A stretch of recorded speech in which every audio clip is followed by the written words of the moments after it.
finest company in this regiment. Each trooper will learn this operation by heart. 5,000, 6,000, 7,000, 8,000.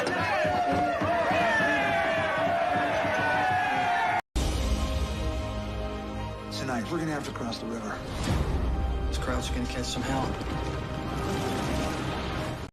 Do is remember what you were taught.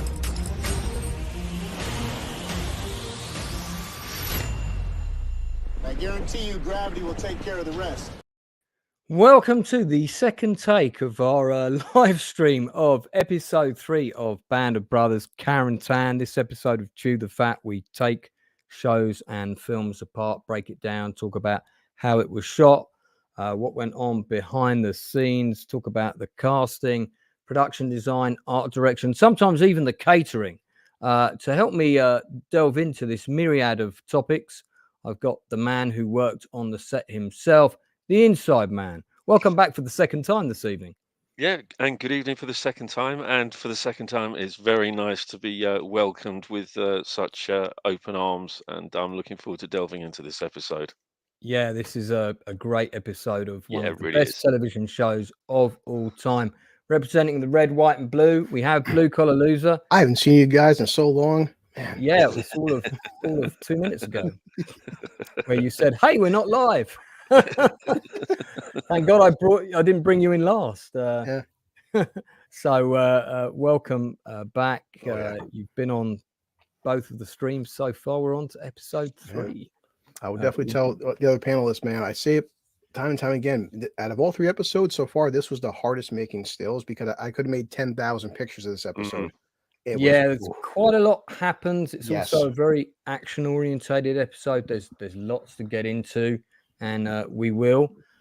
Welcoming back, unfortunately, he had to miss last week. That was entirely our fault because we had to reschedule to Saturday. But History Bro is back in the house. Hi, hello. Thanks for having me back. Yeah, I was gutted to miss last week.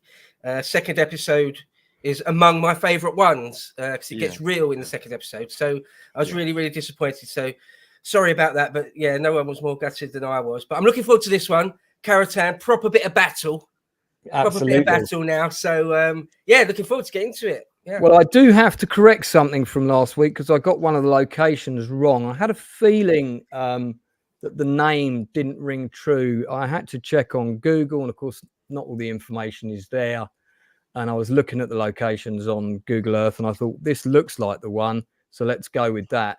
Somebody in the chat, and I'm very thankful to the guy who commented after the stream, said, no, you got that wrong. It was Pippingford Park.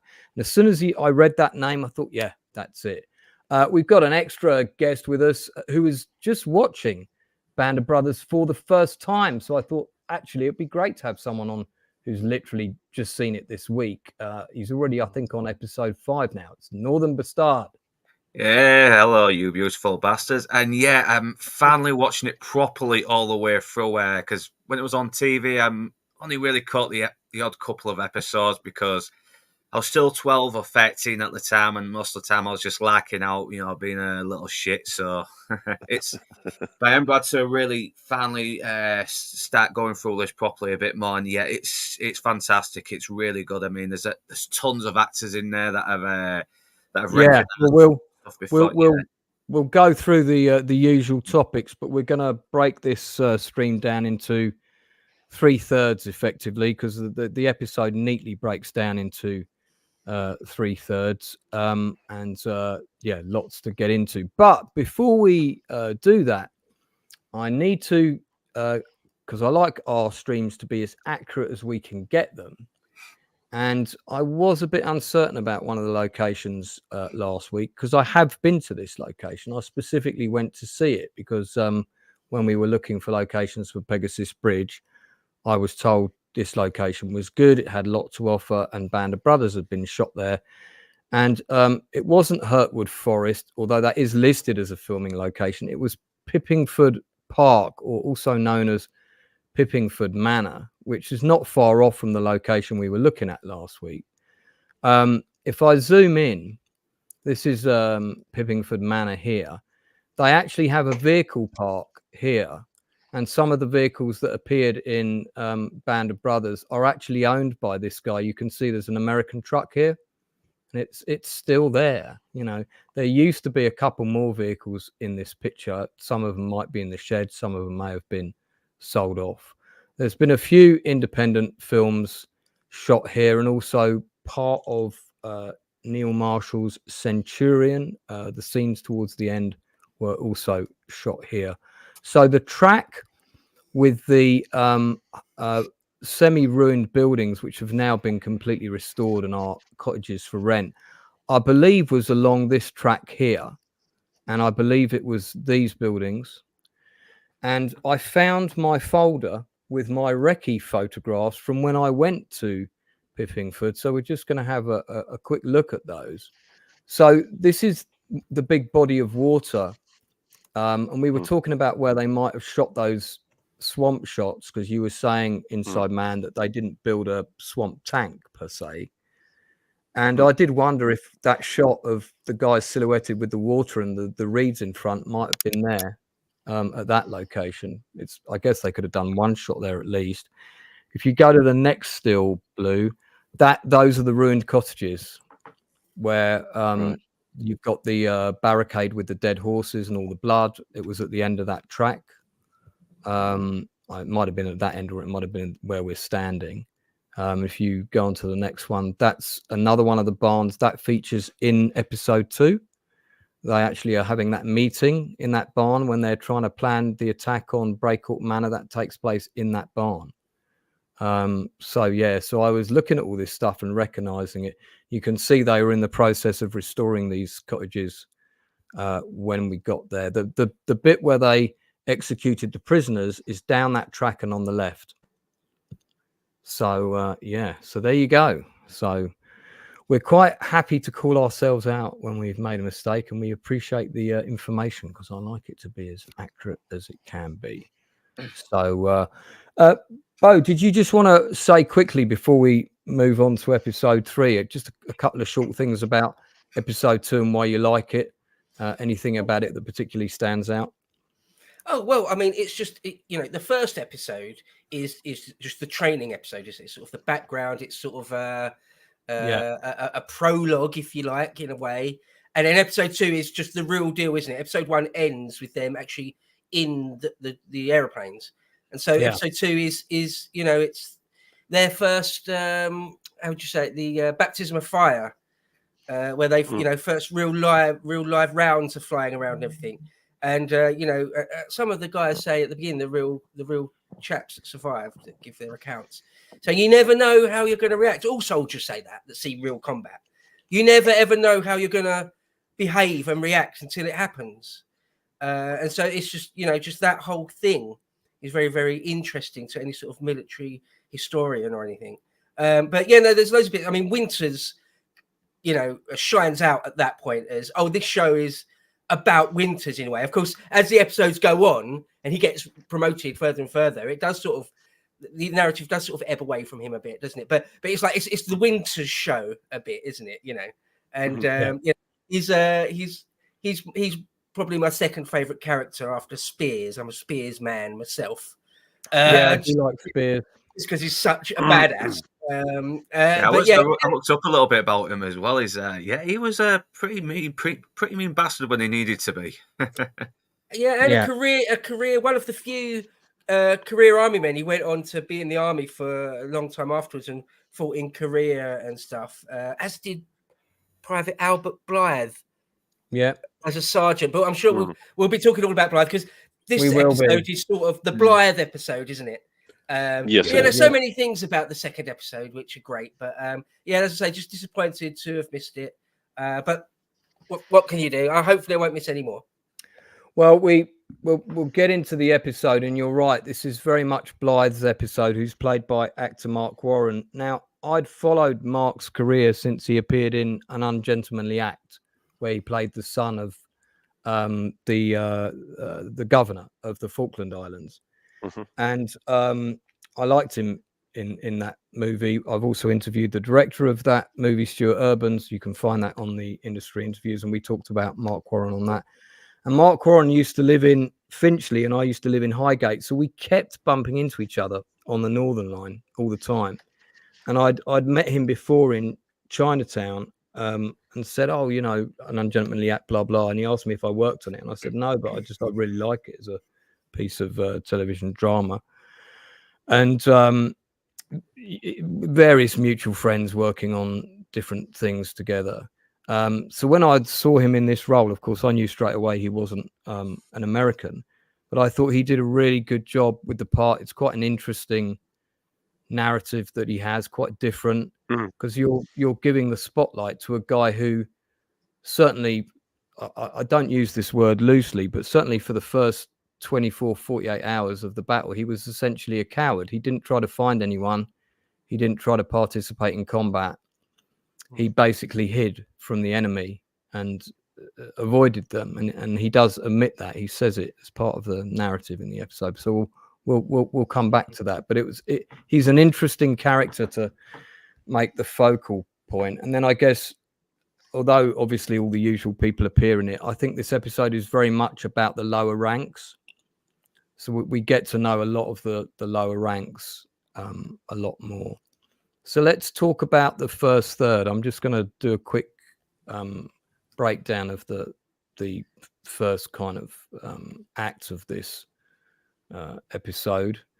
So we're introduced to Blithe fairly early on, and a few of the other lower ranks. It opens with Shifty, Floyd, and a couple of others spotting Blithe staring up at the sky, and there's a crashed Waco glider in the background, and they're talking to Blithe, and we can sort of see straight away this guy is either suffering from PTSD or he's not quite all there. He's either traumatized or just very detached from his environment around him. Good performance by Mark Warren in this role. This is really the first time we kind of have any dialogue with Shifty Powers as well, who's a character we'll get to know a bit later. I think he was played by Peter Youngblood Hills, and I've written to him and I've had dialogue with him in the past, so maybe we can get him on before the end of this run of episodes. So then we go back to the town, and they're sitting around the monument where we saw them in episode 2, and the guys are sharing looting stories and comparing the number of watches that they've managed to steal, which was something my father had told me about in World War II that was going on in Denmark at that time, because watches were quite good currency for trading things. And then eventually the division gets told, right, we're moving out, we're moving on Carentan. Hubler, your lead scout. And then somebody says, what happened to 3 days and 3 nights, and then you will be relieved, which is one of my favorite lines of the episode. They go past the same area of marsh again, which I'm guessing it could be the place we just saw, or maybe there was, but I think there was marsh built next to the Carentan town. There certainly is an area of marsh. We'll see it in a bit.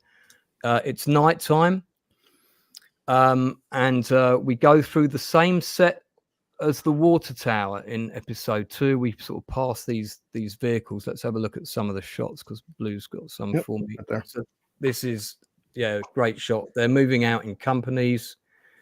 If they lose contact with F company, so again the units are kind of, they're kind of, there's difficulty staying in touch with each other in this kind of terrain. So yeah, some great shots here. Accompanied by the haunting score, sets up the build up to the attack on Carentan really, really nicely. And then Blithe finds a dead German Fallschirmjäger who's got an Edel. Is it? Do you pronounce it Edelweiss? Edelweiss. Yeah. Of course, we all remember that from The Sound of Music, our introduction to that word in childhood life. But it's famous for growing really high up in the mountains, predominantly, I think, in the French Alps. And so it's seen as a kind of rite of passage for a soldier to go up and get one. The French soldiers, I believe, used to do it back in the day as well, even in World War One. And it's supposed to bring you good luck. So this guy comes across a dead Fallschirmjäger, and I guess it didn't work out too well for him. But this is also important because it's the moment they realise they're actually up against the German equivalent of themselves. Yeah, it's funny that Fallschirmjäger, funny enough, that Fallschirmjäger that got shot, that Blythe shot, is a friend of mine, and you're talking about the one in the battle. Yeah, yeah. So do you want to save that story for when we get there? Yeah, sure. Yeah.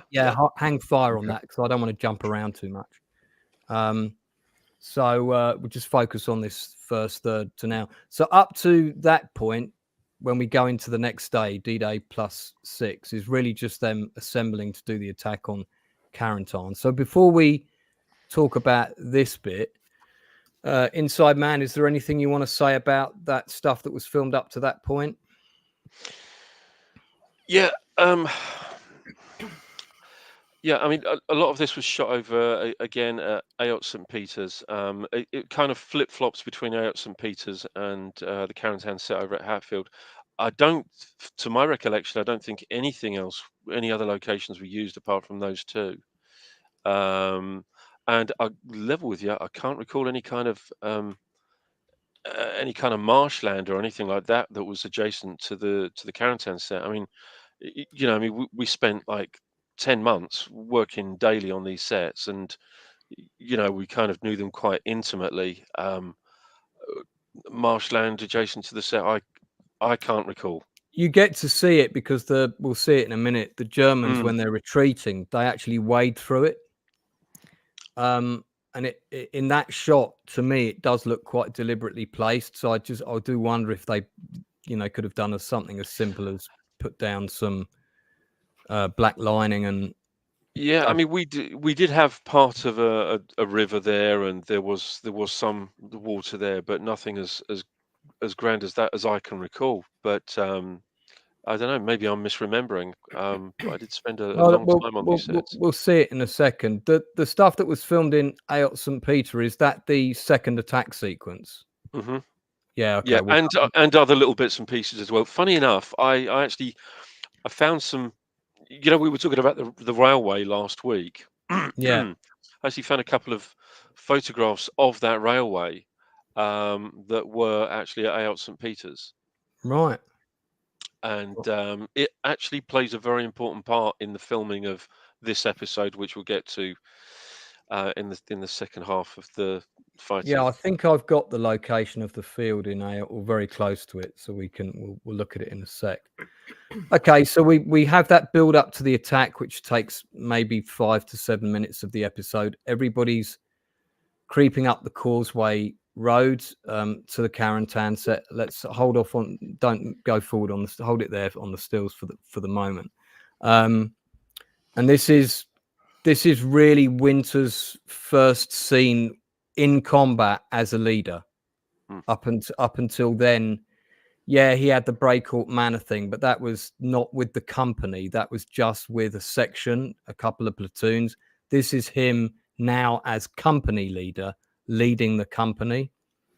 So it's quite a significant moment in his narrative. And we also get to see several of the non-coms react under combat who we haven't seen in combat yet, because, of course, only a few of the characters we've met went on the Breakout Manor section. By the way, thank you for the 16 people watching.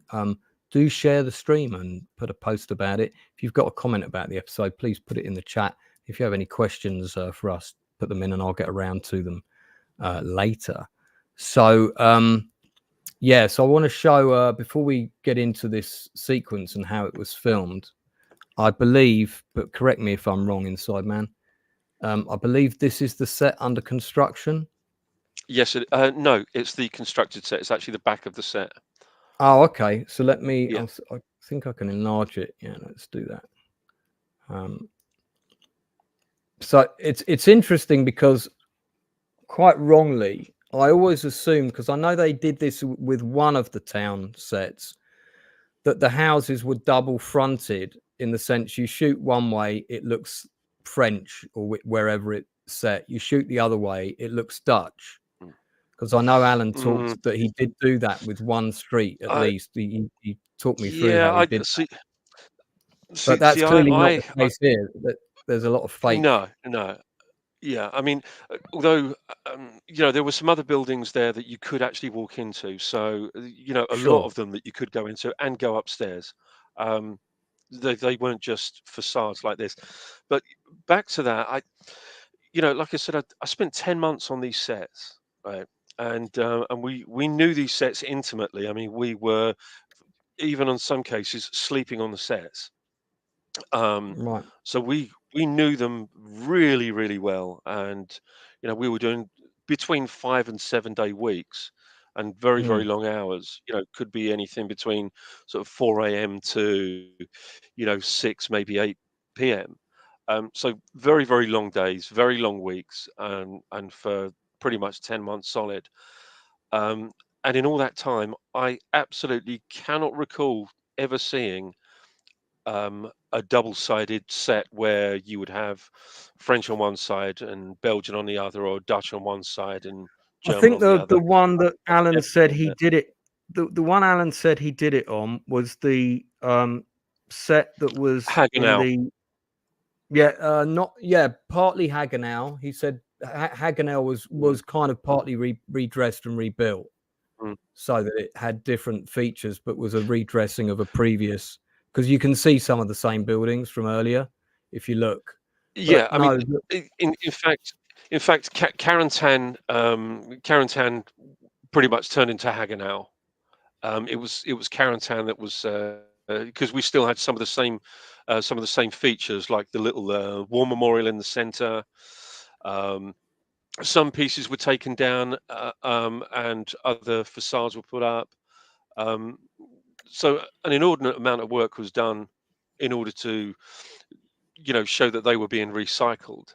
The one Alan said that he did it on a couple of buildings with specifically was the Noonan set for the Market Garden episode. He said that if you looked down the street on that from a different angle, you got a completely different look of the street. And it was all shot with everybody rushing one direction. But he said if you shot it from the top, shooting south, I suppose, on the compass, as opposed to east to west, west to east, which is the track that everybody was moving along. He said you got a completely different look in the town with a few adjustments. But this is, I mean, he's talking years after the event, and he was in his 70s when he told me, so it's not impossible that he might have got some things wrong himself. I do actually have some set plans of quite a few of the sets. I think I've got Eindhoven, Hagenau, Carentan. I've got the we can reconstruct them. Yeah, literally, I've got Nixon's, Billet, Toccoa. I think I've got about 3 or 4 different plans of Toccoa. Tons of stuff, just a ton of paraphernalia from this. I mean, I think I have about 20 to 30 set plans, I think. Well, either way, the set is incredible. So just to be clear, it wasn't one town set that was constantly redressed. It was several. There was more than one. There was a couple of 2 or 3. Yeah, there was. Ones. Yeah. But this one evolved into Hagenau. Right. Okay. Excellent. So they're going up the causeway. The Germans don't leave it very long until they open fire, and we go into what is an incredibly fast-paced, extremely well choreographed action sequence that both has. One of the things I like about it is it has moments of comedy as well as moments of extreme tragedy, like when those 2 guys end up getting pinned down. Where's everybody else? I've no idea. It's like a really funny, surreal moment that totally would have happened. And then, you contrast that with somebody going into the pharmacy just as an artillery shell lands in there and their whole body is completely raked with broken glass. Is pretty intense. Snipers taking out people left and right. But this is an incredible looking set. Let's go back to one still, please. Look at the perspective on that. You know, with the detail from the cobblestones to the curbside. We won't be able to do this kind of detail in Paratrue because we're mainly going to have to use existing locations. Assuming I get to make it, of course, fingers crossed, touch wood. But it really does look like a real street. You know, you've got a tree in there. And this is some kind of factory, I believe, warehouse. And it's very much modeled on the real Carentan. Sorry, say that again, please. I was going to say, I think it was a meat processing, like a kind of a butcher's or slaughterhouse or something like that. Yeah, so it's an intense sequence. They fight their way into the town. They take out a few Germans. You don't see that many Germans, which I liked about that with the combat, because you in combat you rarely see the enemy. It's always extremely brief when you do see them. Yeah, like it's from the point of view of the soldiers fighting, innit? Yeah, and it does it really well. You start to also get a sense of the ability of the characters. This is the first time we see Shifty in action. He's a really crack shot, takes out the German sniper. The Germans start to pull out. They even try to take their anti-tank gun with them, which they were always trained to do. So all this kind of little detail is really good. And if you look in these shots and study them, you'll see loads of production design detail. So the art department has gone all out to have things like posters on the wall that are correct type of things that would have been there, propaganda and so on. You see a bazooka in action for the first of 2 times in this episode. Yeah, it's a very, very intense scene, extremely well directed, and doesn't pull any punches here. Fallschirmjäger's pretty much sort of executed on the spot as he comes out of the house. That's a good scene too. Brief scene with a French family who they nearly killed. That's based on a true event. So they nearly went to chuck grenades in the house, and somebody said, no, let's check it first. And there was a family inside. Now, that's a great shot of the town. Now, is that augmented by any digital, do we think? I think there was some digital to give you a, the different sense of perspective there, to give you, rather than a sort of false perspective. It's very, very difficult to say, isn't it? Because some of the digital work in this is so good. Credit to them. If there is digital in there, I can't tell. There might be some like chimneys added, or maybe extra depth of field in the shot towards the end. But presumably, this is kind of at the other end of that, looking down that street, I'm guessing. Yeah. But yeah, I mean, it's an incredible job. The Germans zero in with their artillery. One of the sergeants is quick to spot this. We get some of the iconic shots from the opening titles. Artillery starts dropping left and right. Again, Blithe in this sequence, not really a great soldier, constantly jumpy, constantly reacting to things happening around him rather than proactively engaging. Yeah, he's clearly it's a bit shell shock, sort of PTSD as we would recognize it now. Extremely well done with a lot of practical effects. And then the Germans begin to pull out, and that's where we've got the shot of the marshland. Have you got a still of that? I'd save this for just because I have to respect the production design, and just yeah. I took about 5, like right here, just in slow motion. My God, like right there, you can see it. I'm like, oh, shit. I'm assuming it's practical effects, maybe some kind of puppetry, but like just seeing the guy's legs blown off, like, whoa. That's got to be real. That's got to be like a fake or something like that, with a bit of clever editing. Am I right? In fact, I was going to mention that. If you do me a favor, when we get to the end of this, I got a little bit of a story about that.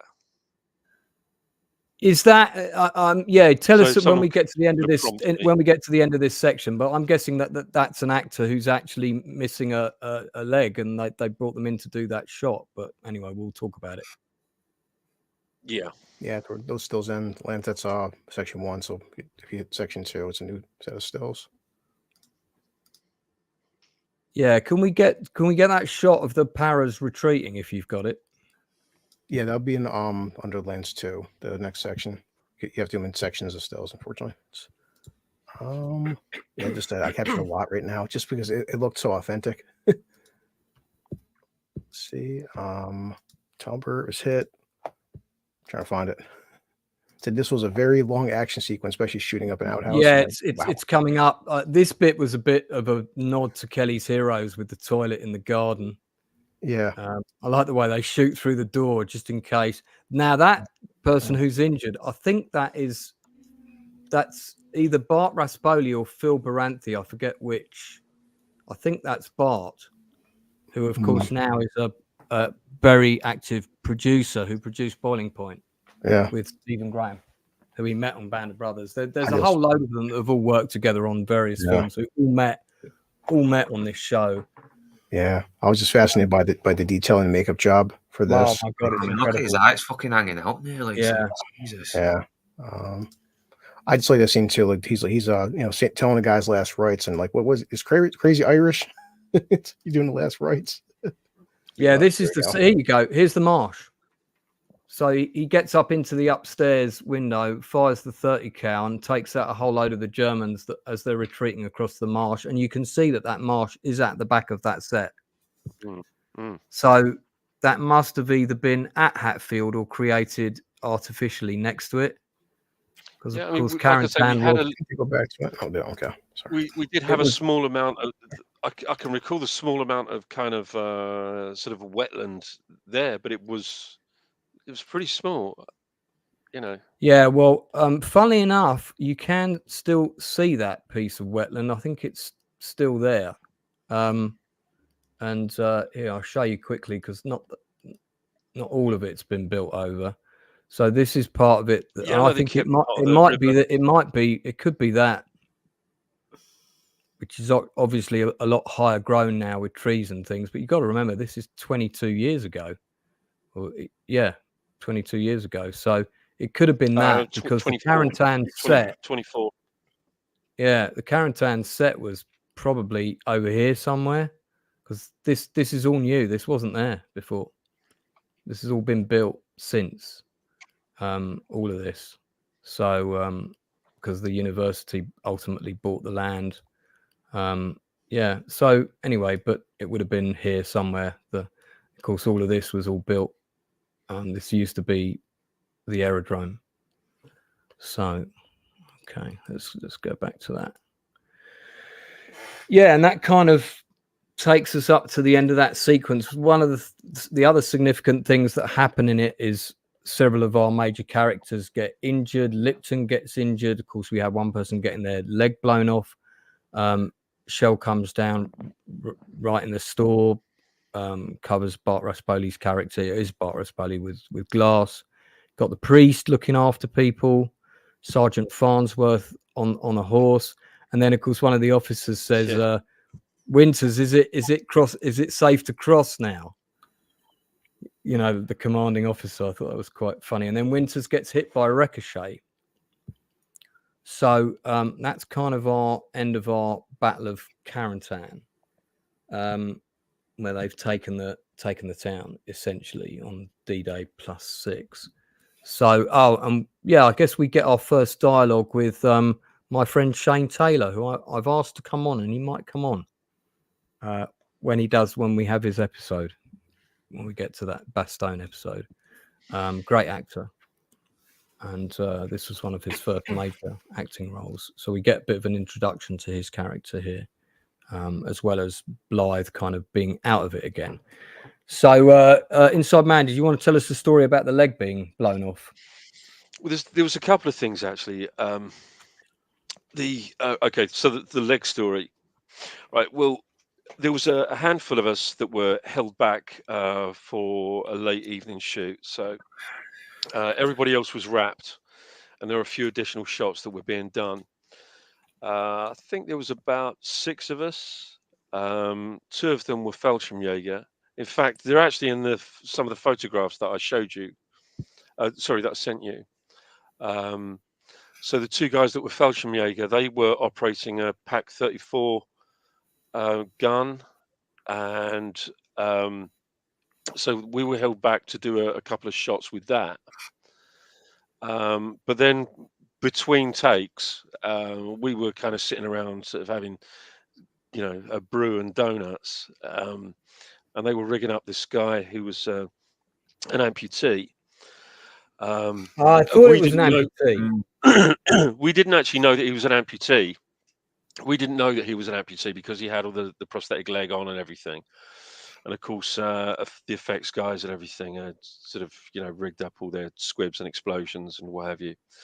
And of course, they fire the explosion, and this fucking leg comes flying through the air, and literally lands right at our feet.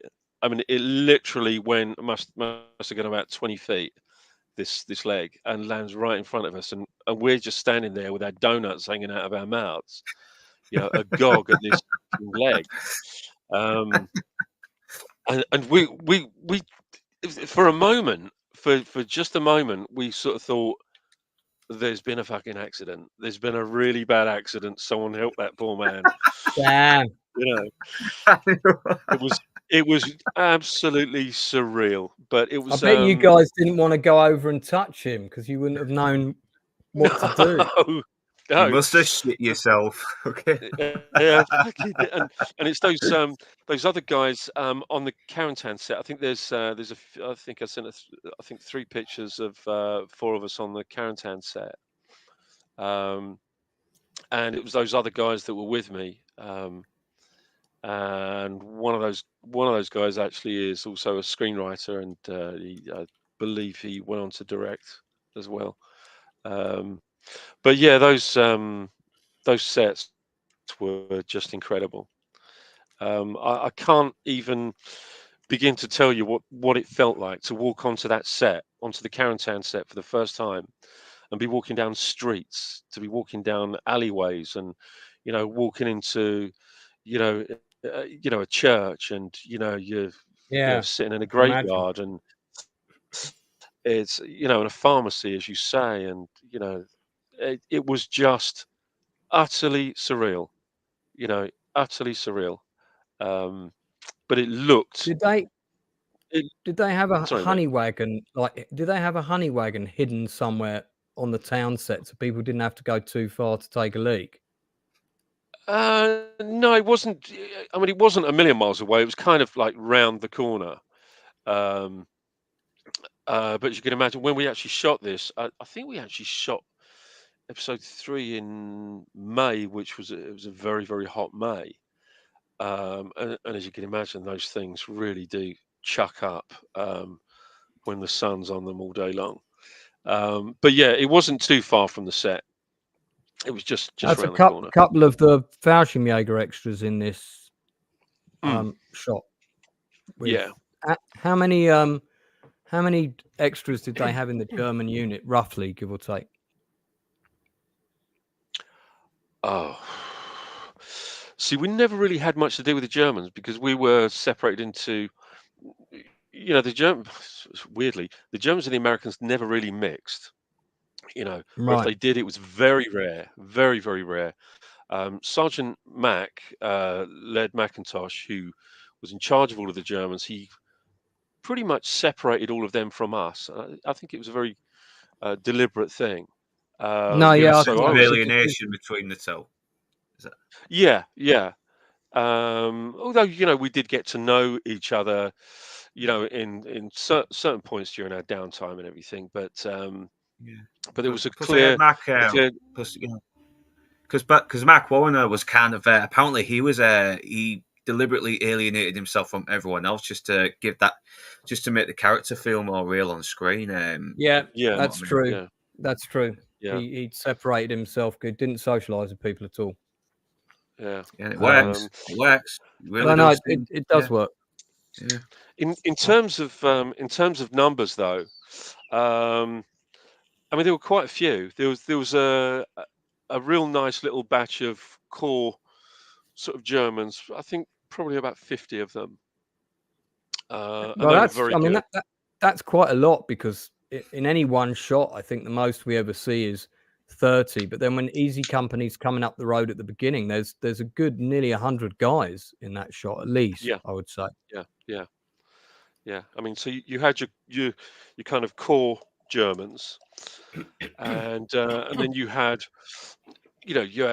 these were the guys that were really kind of really knew their stuff, that really, Sergeant Mack had put them through their paces in terms of how a German soldier acts, how they move, the kind of training that the German soldiers would have had, whether it be Wehrmacht, Fallschirmjäger, or Panzer divisions, Panzer divisions. So the research that went into this was pretty vast, as Dale Dye had mentioned. But yeah, there was a clear sort of delineation, I think, between the Germans and Easy Company. Anyone who was attached to Easy Company. So I was what's known as Easy Backup, which is basically part of the group that was attached to the actors. But we also, bearing in mind that everything was separated into 2 units, so you'd have red unit and blue unit.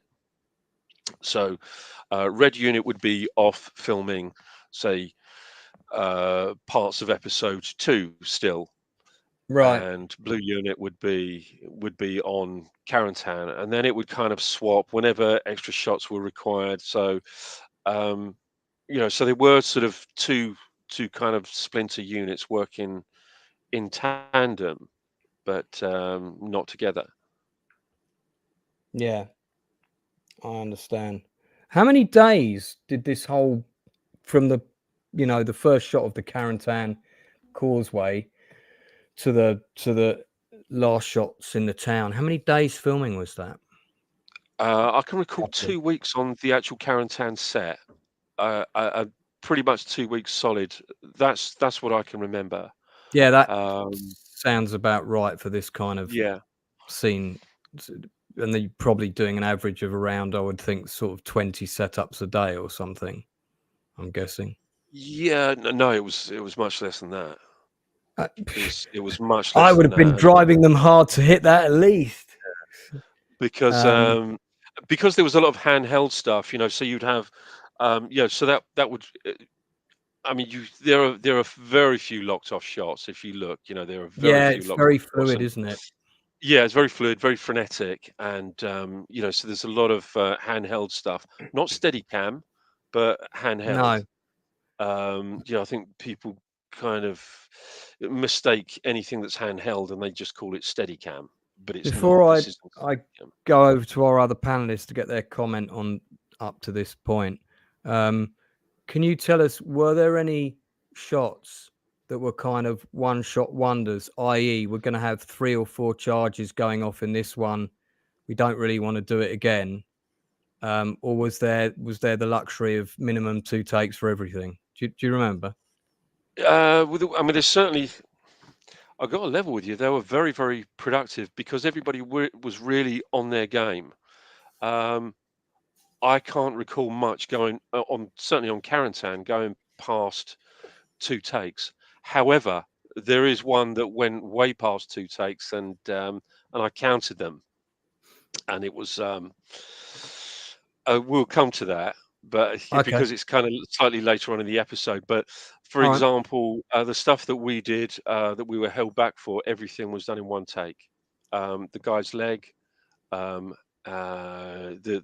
bit with the Pack 34 shooting and us sort of running across the street in front of it, and so those were just single takes. Okay.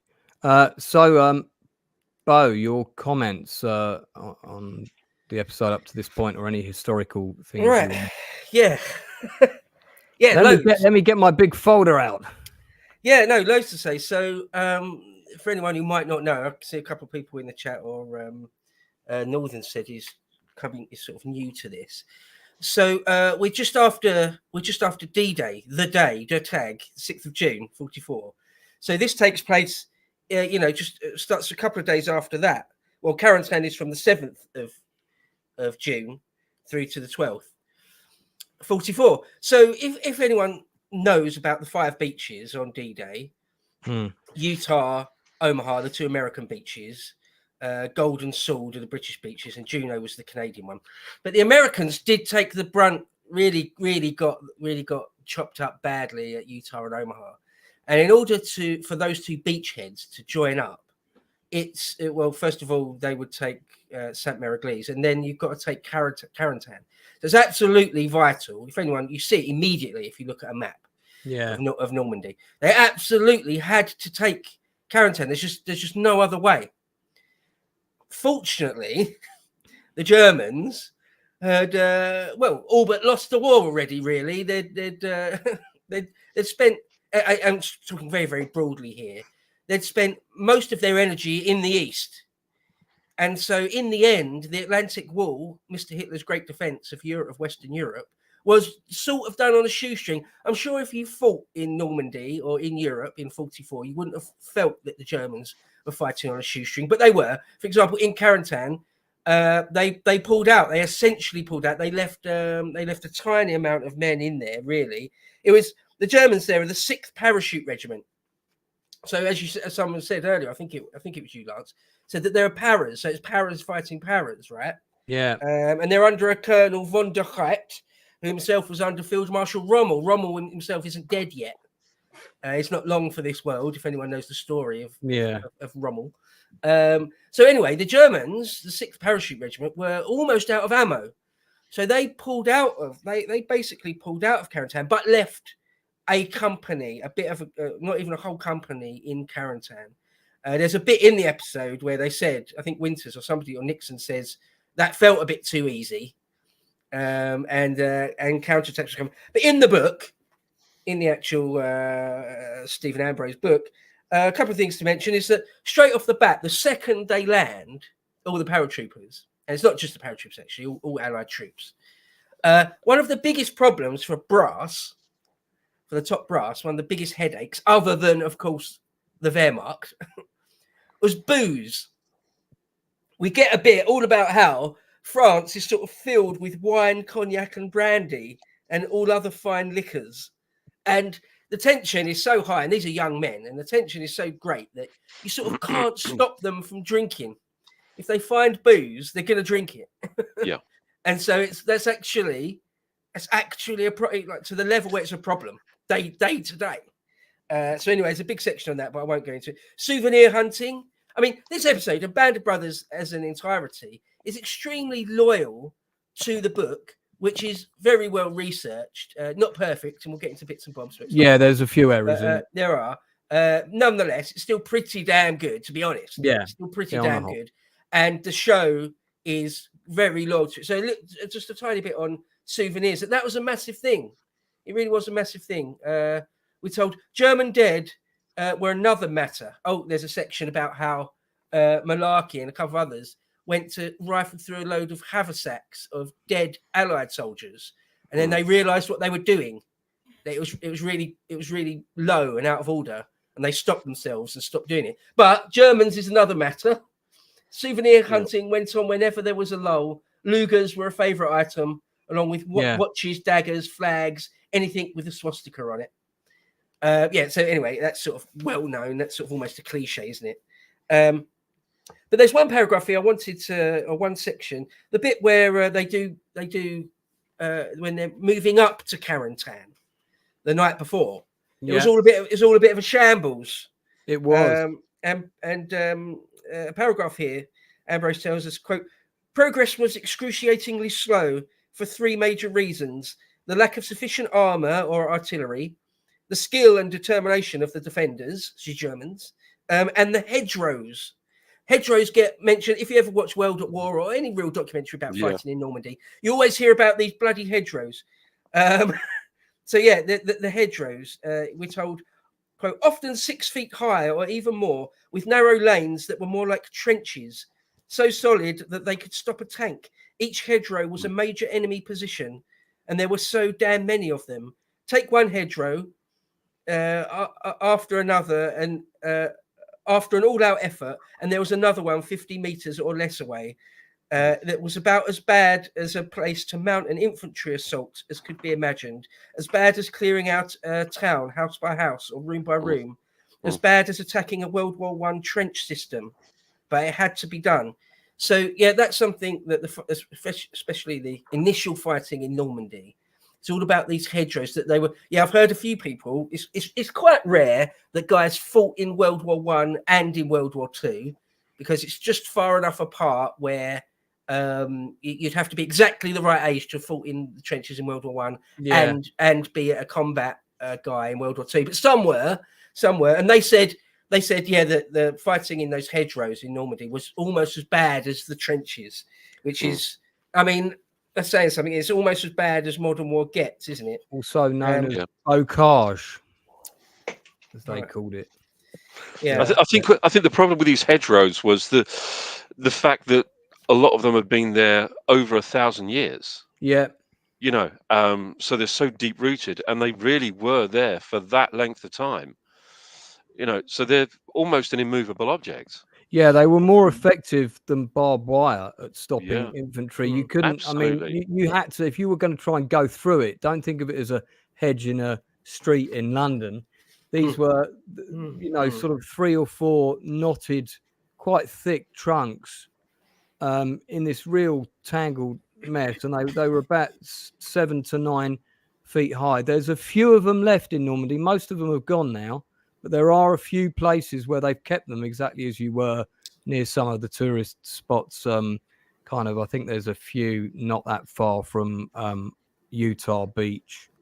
And then there's a few further inland you can see as well. But yeah, they were huge obstacles. Later, they designed a specific thing to go on the front of a tank. I'm sure you know about this, Bo, that was specifically designed to bulldoze through the bocage, you know.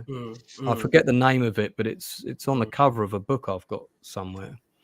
Yeah, that's one thing in modern war that you want. You want your tanks and your armored personnel carriers and things. You want bulldozers. Yeah, you often will want a bulldozer in modern war, very often, to get things out of the way, flatten things down, get things off the road, all sorts of things. You can never have enough bulldozers in the. Oh, sorry, not a bulldozer. Not a bulldozer. What's the thing for? It's just got like a massive. Do you mean the mine flayer? A snowplow type thing on front of a. Like a mine clearing vehicle. We're told that Sobel is there. Sobel's just behind the line. He's actually in Normandy a couple of days after D-Day. So the idea that he was sent away to because we know that he comes into the story later, but the idea that he was really ever sent to that training place for any amount of time, that jump training school for any amount of time, just isn't the case. He was in Normandy in early June 44. So there you go, we're told that. And the thing about F Company, there's one line where we hear Winters annoyed with some of the officers in F Company for crapping out on their training. Well, that's an exact quote from Winters' book, because in Ambrose's book he quotes from Winters quite a lot. And that is Winters' actual words, that they were crapping out, and that's why they kept losing contact with F Company. And basically that whole night of moving up to Carentan was a bit of a disaster. Winters says it shouldn't have been. In other words, because the attack starts at about 6 a.m. and it's all a bit last minute, all a bit of a shambles. And that shouldn't have been the case. It should have been there long before sunup. He said, we screwed away the night, and therefore there was no time for reconnaissance. So they sort of attacked Carentan cold, really. And then there's that bit, well, isn't there, when Winters orders them forward, and a lot of them don't. The Germans open up with the MG42s, open up with machine gun fire and mortar fire, and a lot of the men basically lose their nerve and won't get out of their trenches. Yeah, that's the bit. Yeah, it's just the initial attack kind of stalls until he literally forces them almost at gunpoint, practically. Yeah. So, now that's some real soldiering there from Lieutenant Winters. That's proper soldiering, really. There's no two ways about that. And this thing that comes up again and again and again. How am I going to act under fire? Well, Winters acquitted himself with aplomb immediately. And you can't really blame other men for not immediately getting it, for not immediately being brave and being able to just run into machine gun fire. You can understand why they didn't, especially if you're green, especially if it's the first time you've ever actually been under fire and stuff. Yeah, but, for several of them, they wouldn't have had any combat at this point because a lot of them got to the rally point, and this would have been 2 days in. It's 2 days since D-Day. Yeah, it'll be their first taste. Lots of men went without firing their weapon for the first few days. You know, it's like that quote from The Longest Day. I keep hearing firing, but every time I get there, everybody's gone. And it was a bit like that, especially for the 101st. Less so for the 82nd. They were in the real. I think they really did the most severe fighting in Normandy of the two divisions. Certainly in the first 48 hours with the Fair Bridge and all of that, but. Hopefully, we're going to get another TV series about that. If I could read a quick passage about that bit, I think it's probably the best bit in this chapter because this episode 3, basically represents chapter 6 in the book. And it's a short period of time. It's only a few days, but this is the best bit of the chapter, in my opinion. This is Winters saying, I was possessed. This is Ambrose quoting from Winters. I was possessed. Nobody had ever seen me like that. He ran, and then Ambrose goes on. He ran back to the other side of the road, machine gun bullets zinging down the street. He thought to himself, my God, I'm leading a blessed life. I'm charmed. I mean, just take a second there. There's machine gun bullets zinging all around you, pinging off the road all around you. It's difficult to really ever experiencing anything like that. It's difficult to really understand what that is, what that really means, and to be able to keep standing out there, though, not just for a split second whilst you dive back into the ditch, but you stand out there and you take it and you just keep doing it for minutes. It's absolutely incredible.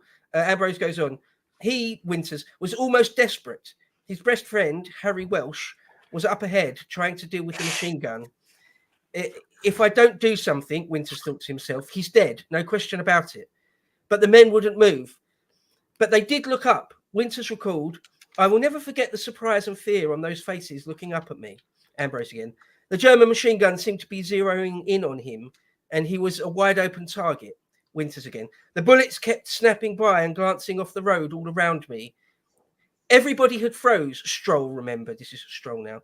Nobody could move. And Winters got up in the middle of the road and screamed, come on, move out now. That did it.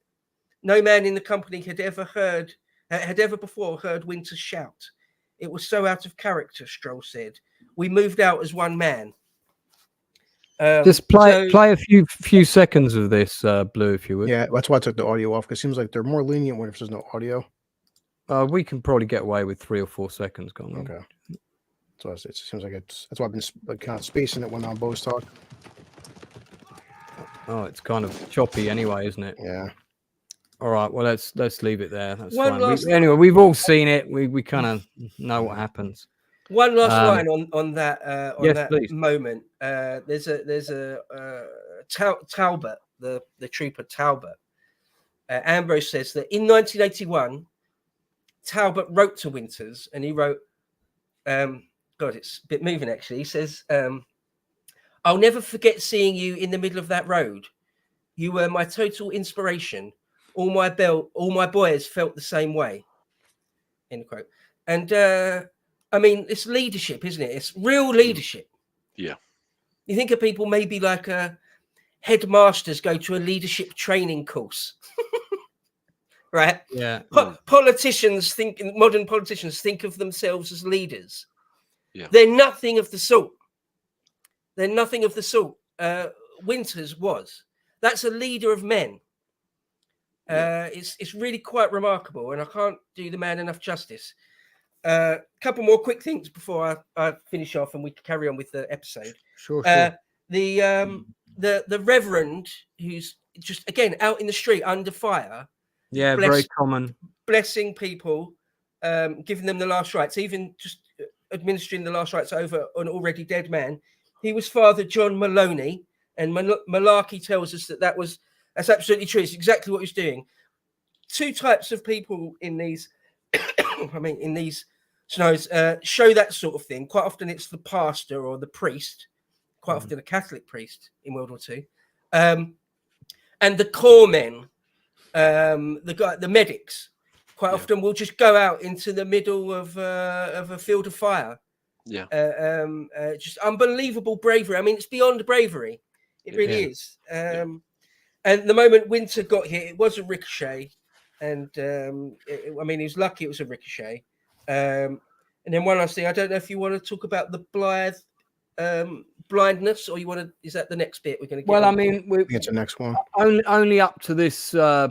Yeah, I know we're getting into the middle section where we pick up on him a bit more. So maybe we'll cover that. Let's cover that in a bit. All right. But yeah, Northern, did you want to say anything about the up to this point, the Carentan attack? Well, yeah, it's like you mentioned that we never see the Germans up close. I mean, and plus the fact that this is their first actual gun battle as well does sort of add like a little bit like you kind of caught in the just how frantic and the environment is. You almost become disoriented as they are, because they're in such a hostile environment that they're sort of struggling, that they're trying to keep their heads while fighting these people. Yeah, and it does really immerse you in what they are going through a lot more as well. And because you're in a very really crazy situation, and you really got to keep your head, you got to keep focused, and which is not an easy thing to do when you got bullets whizzing past you almost and explosives nearly trying to blow you to smithereens. And it's really well done. It does feel like you're watching a real battle here. You know, you really get caught into it.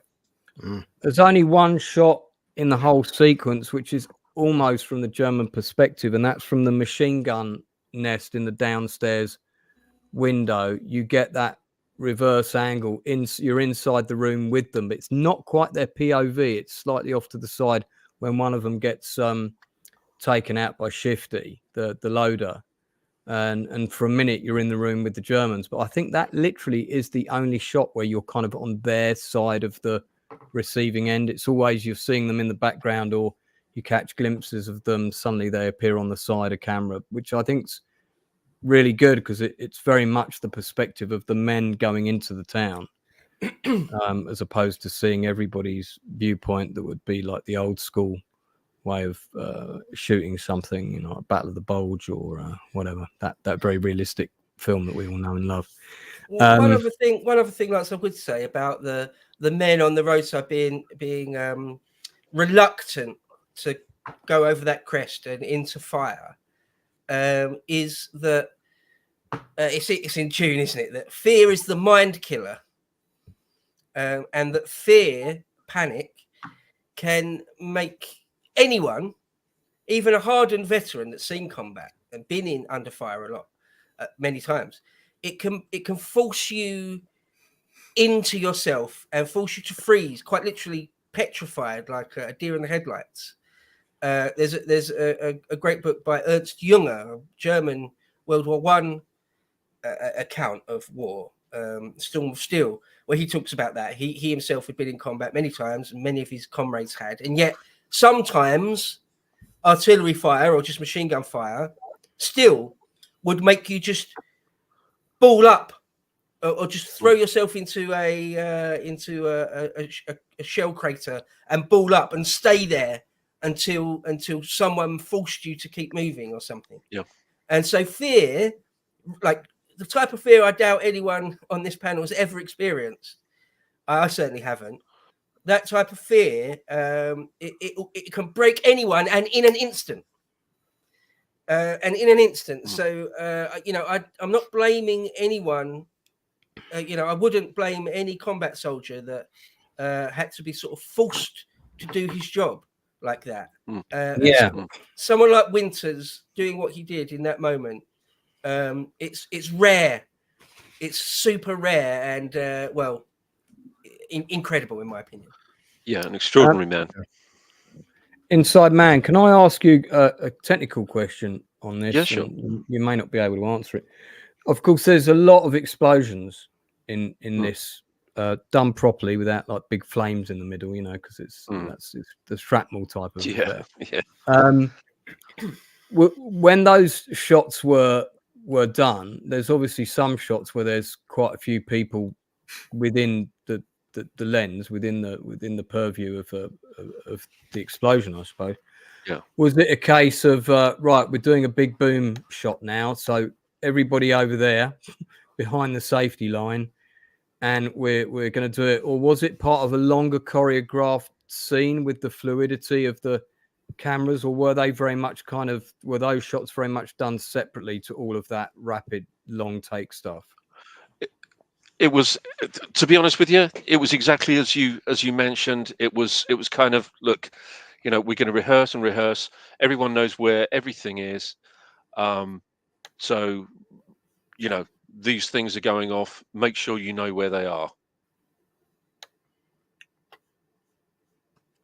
Did anything go off at the wrong time?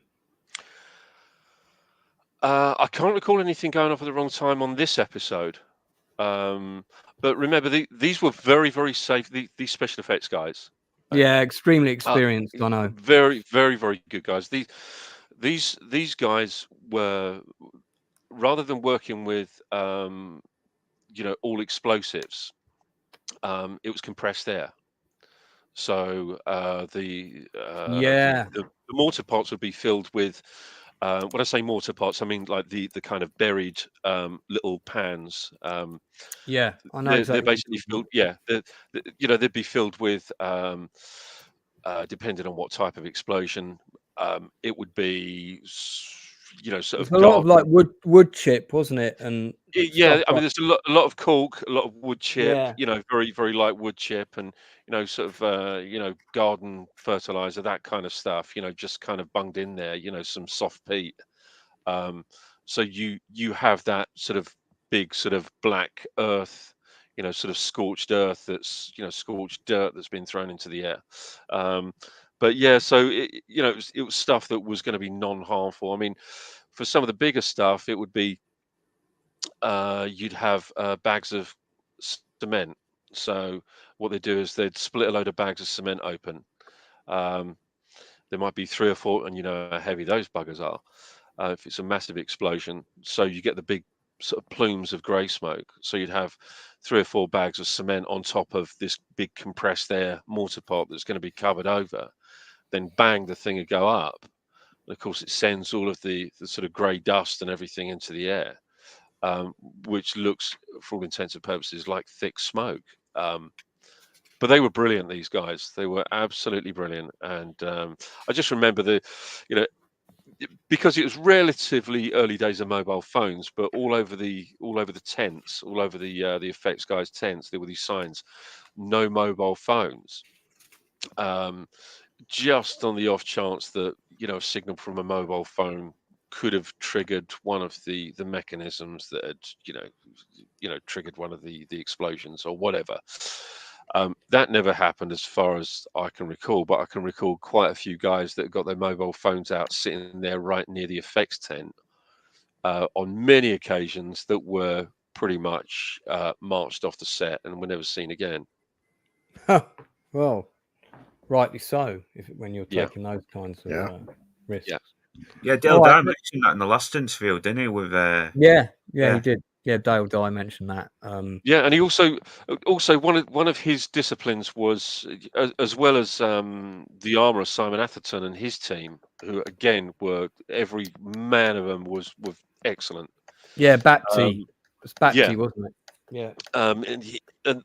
But there was a weapons discipline. Even if you were carrying rubber weapons, you know, if you're going to be running around, you know, with a rubber weapon and just pointing it in someone's face and, you know, arsing around, you know, on many an occasion you'd hear one of the military advisors say, you know, if you don't put that weapon down or sling that weapon over your shoulder, I'm going to shove it right up your arse.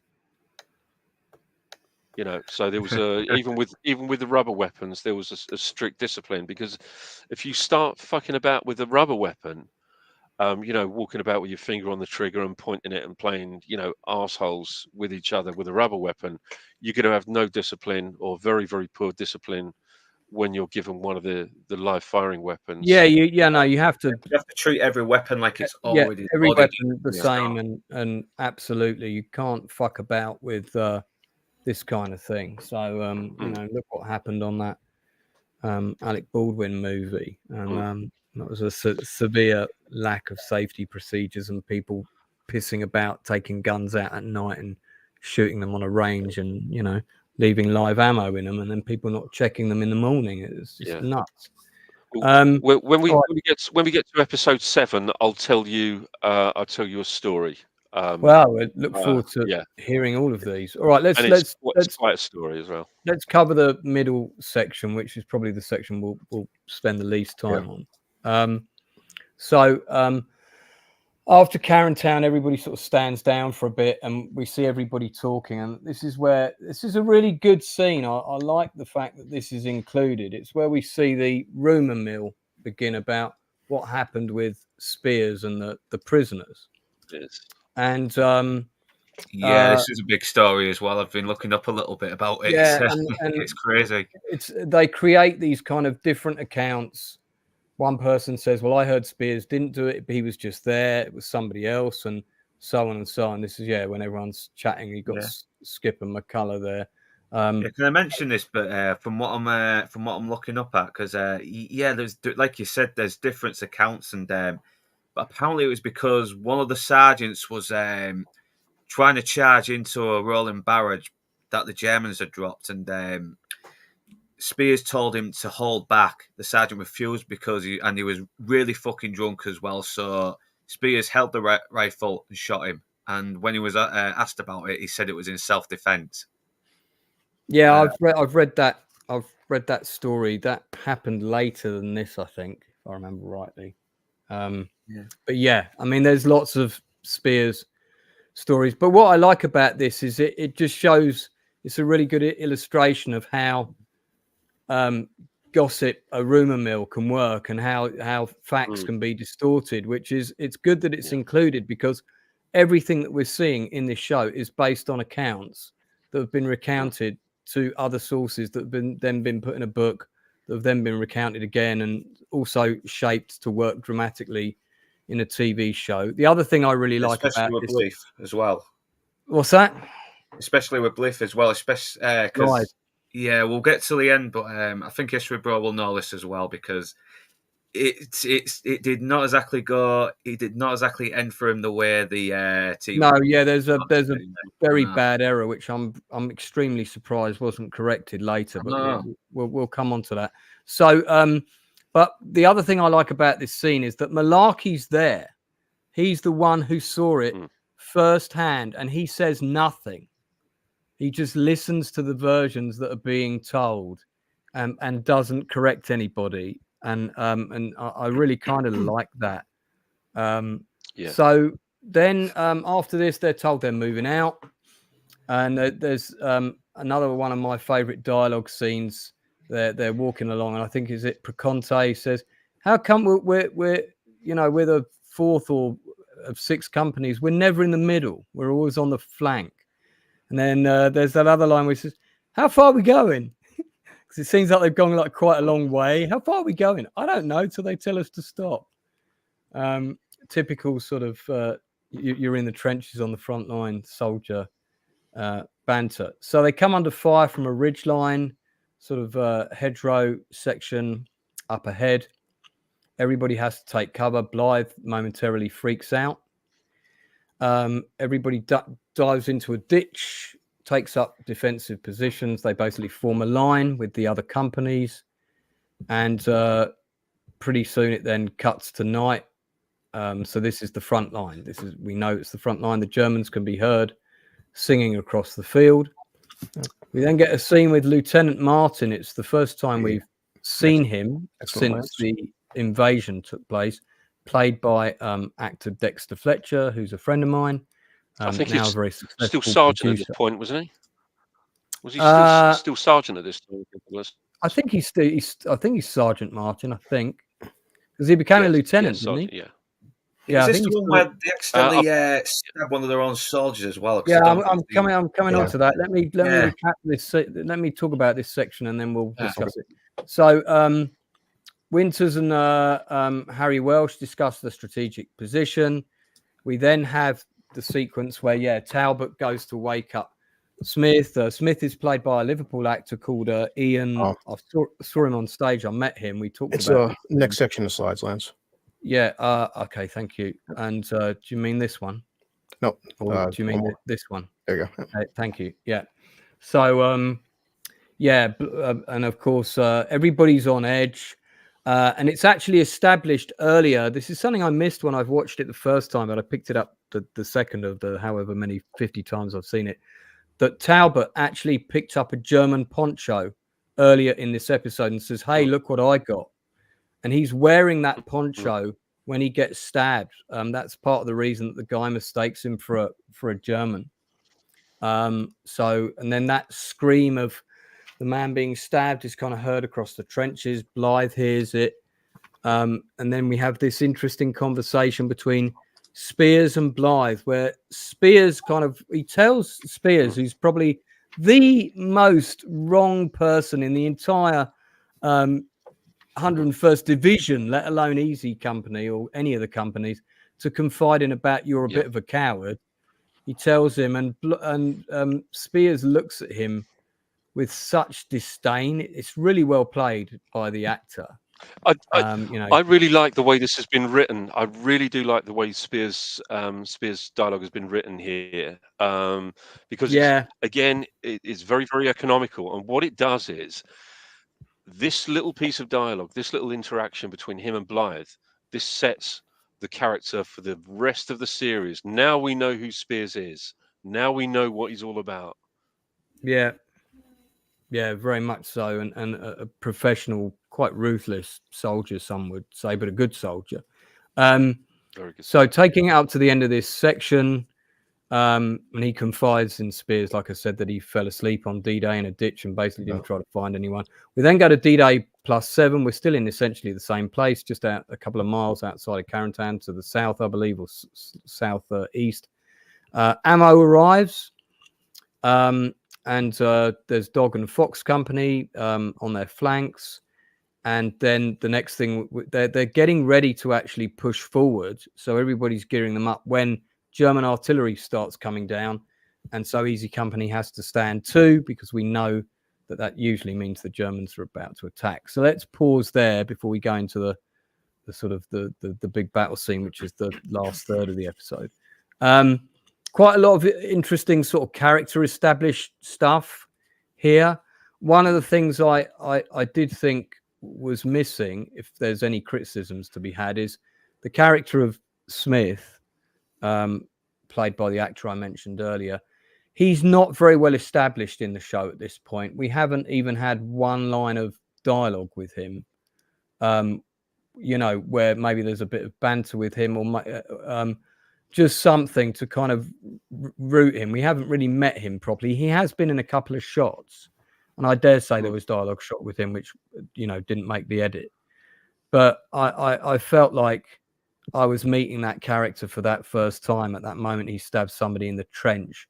And I think that scene would have been more effective if we'd already met him, even briefly, because we meet a lot of people very briefly, but it just plants little seeds that makes things more effective. There may well have been something with him, and maybe it was edited out.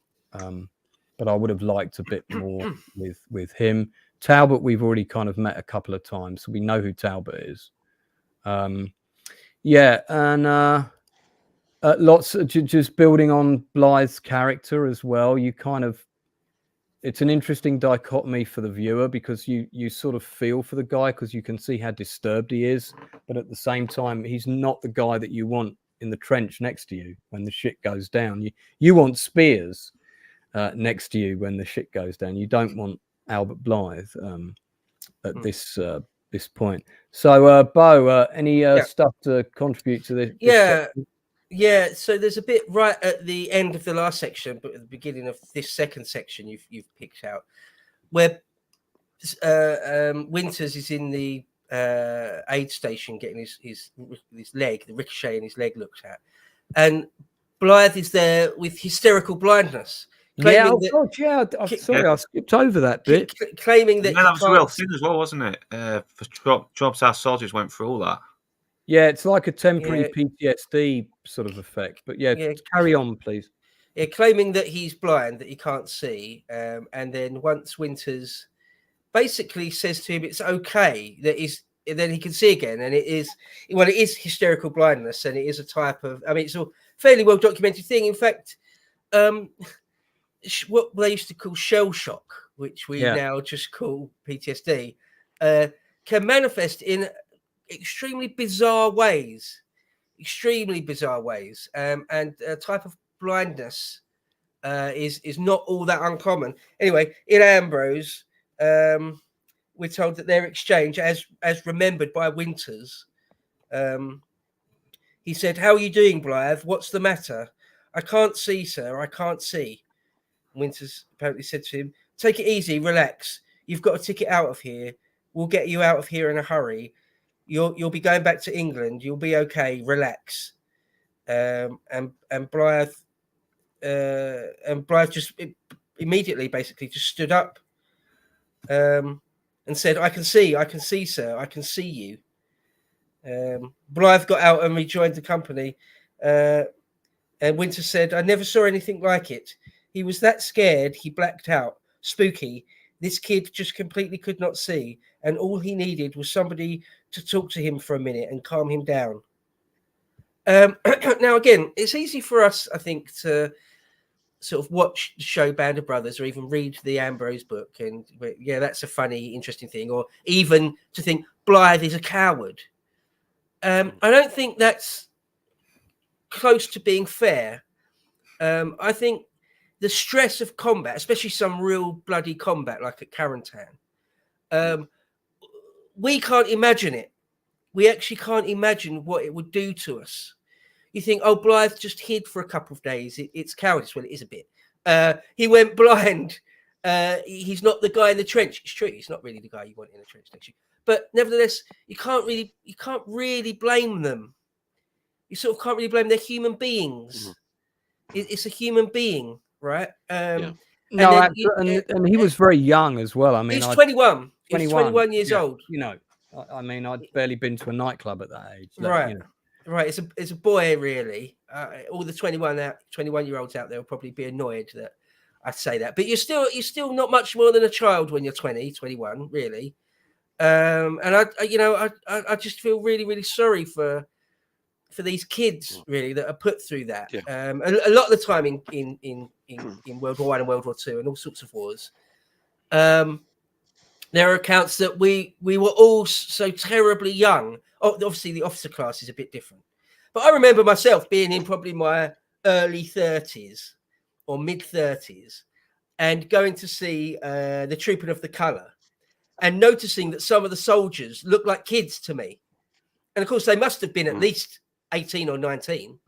And I remember thinking, whoa, that kid over there wearing a bearskin in his red jacket, he looks like he's 14.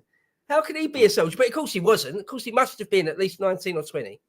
But there you go. That's another one of the horrors of big conscript wars like this, is that extremely young men are thrown into it. And they might not have the capacity. You know, someone like Winters obviously had an excess of courage. He had enough courage for a whole company. But poor old Blithe didn't have enough for one man. And I just feel sorry for him. I just feel really sorry for him. And there's many people like him. I actually think that your slight Freudian slip there, saying access, is probably also an apt word. Because he had an access to courage as well as an excess of courage, you know. So it's like, you know, some of these young men, obviously they want to be brave, but they can't access that bravery. You know, they feel the need that they have to, you know, they have to display a sense of bravery in front of their comrades.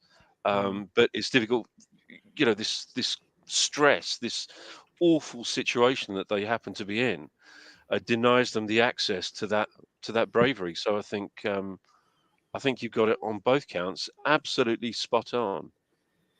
Yeah, it's really, really difficult. And as I say, no man knows if you've got it until you're thrown into that. We're told again that Carentan was relatively easy to take, and they knew the Germans would be counterattacking. One guy that got wounded, a Boyle, goes back to Utah Beach, and he sees Captain Sobel again. So we're told again that Sobel is around. That incident of Talbot getting stabbed by Private George Smith. It's interesting, like you said. It's great that you said that Talbot had picked up a German poncho and put it on. Yeah, and it's made clear in the book about that. I must have watched Band of Brothers 10 times and still didn't pick that up. Yeah, I picked that up. That is what happened. The second or third time I watched it, I picked up on that, but I'm still picking up on new things now. Yeah. And the other thing is that apparently George Smith was sleeping, and Talbot is like hovering over him in a German poncho in the dark, and apparently was waking him up by jabbing him with with the barrel of a pistol. Right, so it's a bit silly of him to do that. But nonetheless, of course, that Private George Smith did make a mistake by stabbing him. Nonetheless, you can't really blame him, and things like that happen all the time. I've read so many accounts where guys accidentally shoot their buddies. Yeah, it happened a lot. It's so unbelievably common. And I've talked about that on stream before. I've made videos for History Bro and for Lotus Eaters before where I say that. And there's always some smart ass in the comment going, you don't know what you're talking about. Guns don't just go off by accident. They bloody well do. People do accidentally, whilst just walking along, I'm not shoot sure your best friend in the back. I'm not sure if I mentioned it before, but of course, we interviewed a number of the veterans from Pegasus Bridge before they sadly passed away. And one of them was Private Watson, who lived in Southend-on-Sea. We travelled up to interview him. All these models of little gliders in his house. It was ever so sweet. And we talked about the night that Den Brotheridge got killed, who is technically often considered the first man to be killed on D-Day, charging across Pegasus Bridge, saying, come on 24th, which was 24th Platoon, which was his platoon. You can argue that Corporal Greenhow died first because he was trapped in a glider and he drowned in the swamp, and his body wasn't found until many years later. So technically they probably both died around the same time. But Watson confessed, and he died about a year after this, that it was believed by their platoon, and he cried when he told us this, that he said the name of the soldier, it wasn't him, who was firing the Bren gun as they were charging across the bridge. As Brotheridge turned to shout, come on 24th, the Bren gun kicked up, and he said that they were sure that they shot Brotheridge in the throat. And he was a victim of friendly fire. Now, it's difficult to know that for sure. They may have even believed that, and it still could be wrong, because they had a Spandau firing at them from down the road. Who's to say that round didn't come from that? It was all going on at the same time. And did he turn at that precise moment and take that round? Because it was a round that went into the throat from the front. So he would have had to have turned right round and been at the right angle at the right moment as that Bren gun went off. But it could have happened. That's what they believed. And he said that that was discussed amongst their platoon to never be made private. But he said it had weighed on his mind his whole life. And he wanted me to tell that story. And we've got him on camera confessing to this story. So, these things happen. And it's just obviously in the midst of combat, Yeah, they talk of the fog of war. We'll get onto it in later episodes, but there's the accident with that Luger. Towards the end, someone accidentally goes into a room before the grenade's gone off, and accident. Anyway, the point is that in combat where there's live munitions and live ammo, loads of accidents happen, loads, and it's just it's just a part of it. It seems that there's no real avoiding it, especially when You've got conscript armies. These aren't special forces dudes that have been in the army for 15 years and then do another 5 years of training, and then they're like an SAS guy. And there's, they've been trained harder than the rest, but they're not seasoned professional soldiers. They're still like a 21-year-old boy that's done like a year and 18 months of training. It's not that much. These are conscript soldiers. But one other thing before we carry on, it's just that bit with Spears talking to Blithe about the nature of war. Great. None of that is in the Ambrose book. That's I can only imagine. Well, that's the screenwriter as I reckon that's probably a bit of dramatic license, but I love the way that scene plays out between Spears and him, of all people. Yeah, I think, as I said before, it kind of lets us know exactly what kind of character Spears is for the rest of the show, so we know what kind of person we're dealing with. It's one of my favourite bits of the whole of Band of Brothers. Yeah. It's among my favourite bits of dialogue, because the screenwriter there has really, what they've done really is they've made an amalgam of many different accounts from war, of combat.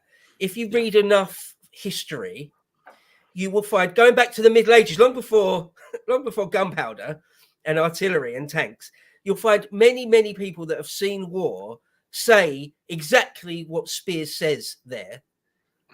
And it's very very powerful, I think. Spears is sort of the every soldier in that moment. It's stuck with me since the first time I ever saw it back in 2001 or whenever it first came on TV. I think you might even find that's actually in The Art of War by Sun Tzu. I could believe that. I could absolutely believe that. At least a paraphrase version of that. Yeah, absolutely. Ernst Jünger says something along the lines. I've personally read and seen lots of combat soldiers see that. There's a great channel where there's lots of first-hand eyewitness accounts of guys from the Vietnam War. More than one of them says almost exactly what Spears says there. Yeah.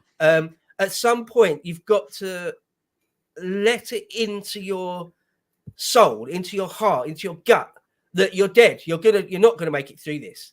But when you do, that's liberating. Yeah. It's amazing, really. Again, none of us could ever really know what that means to do that. It's almost pessimistic. But suddenly, sorry.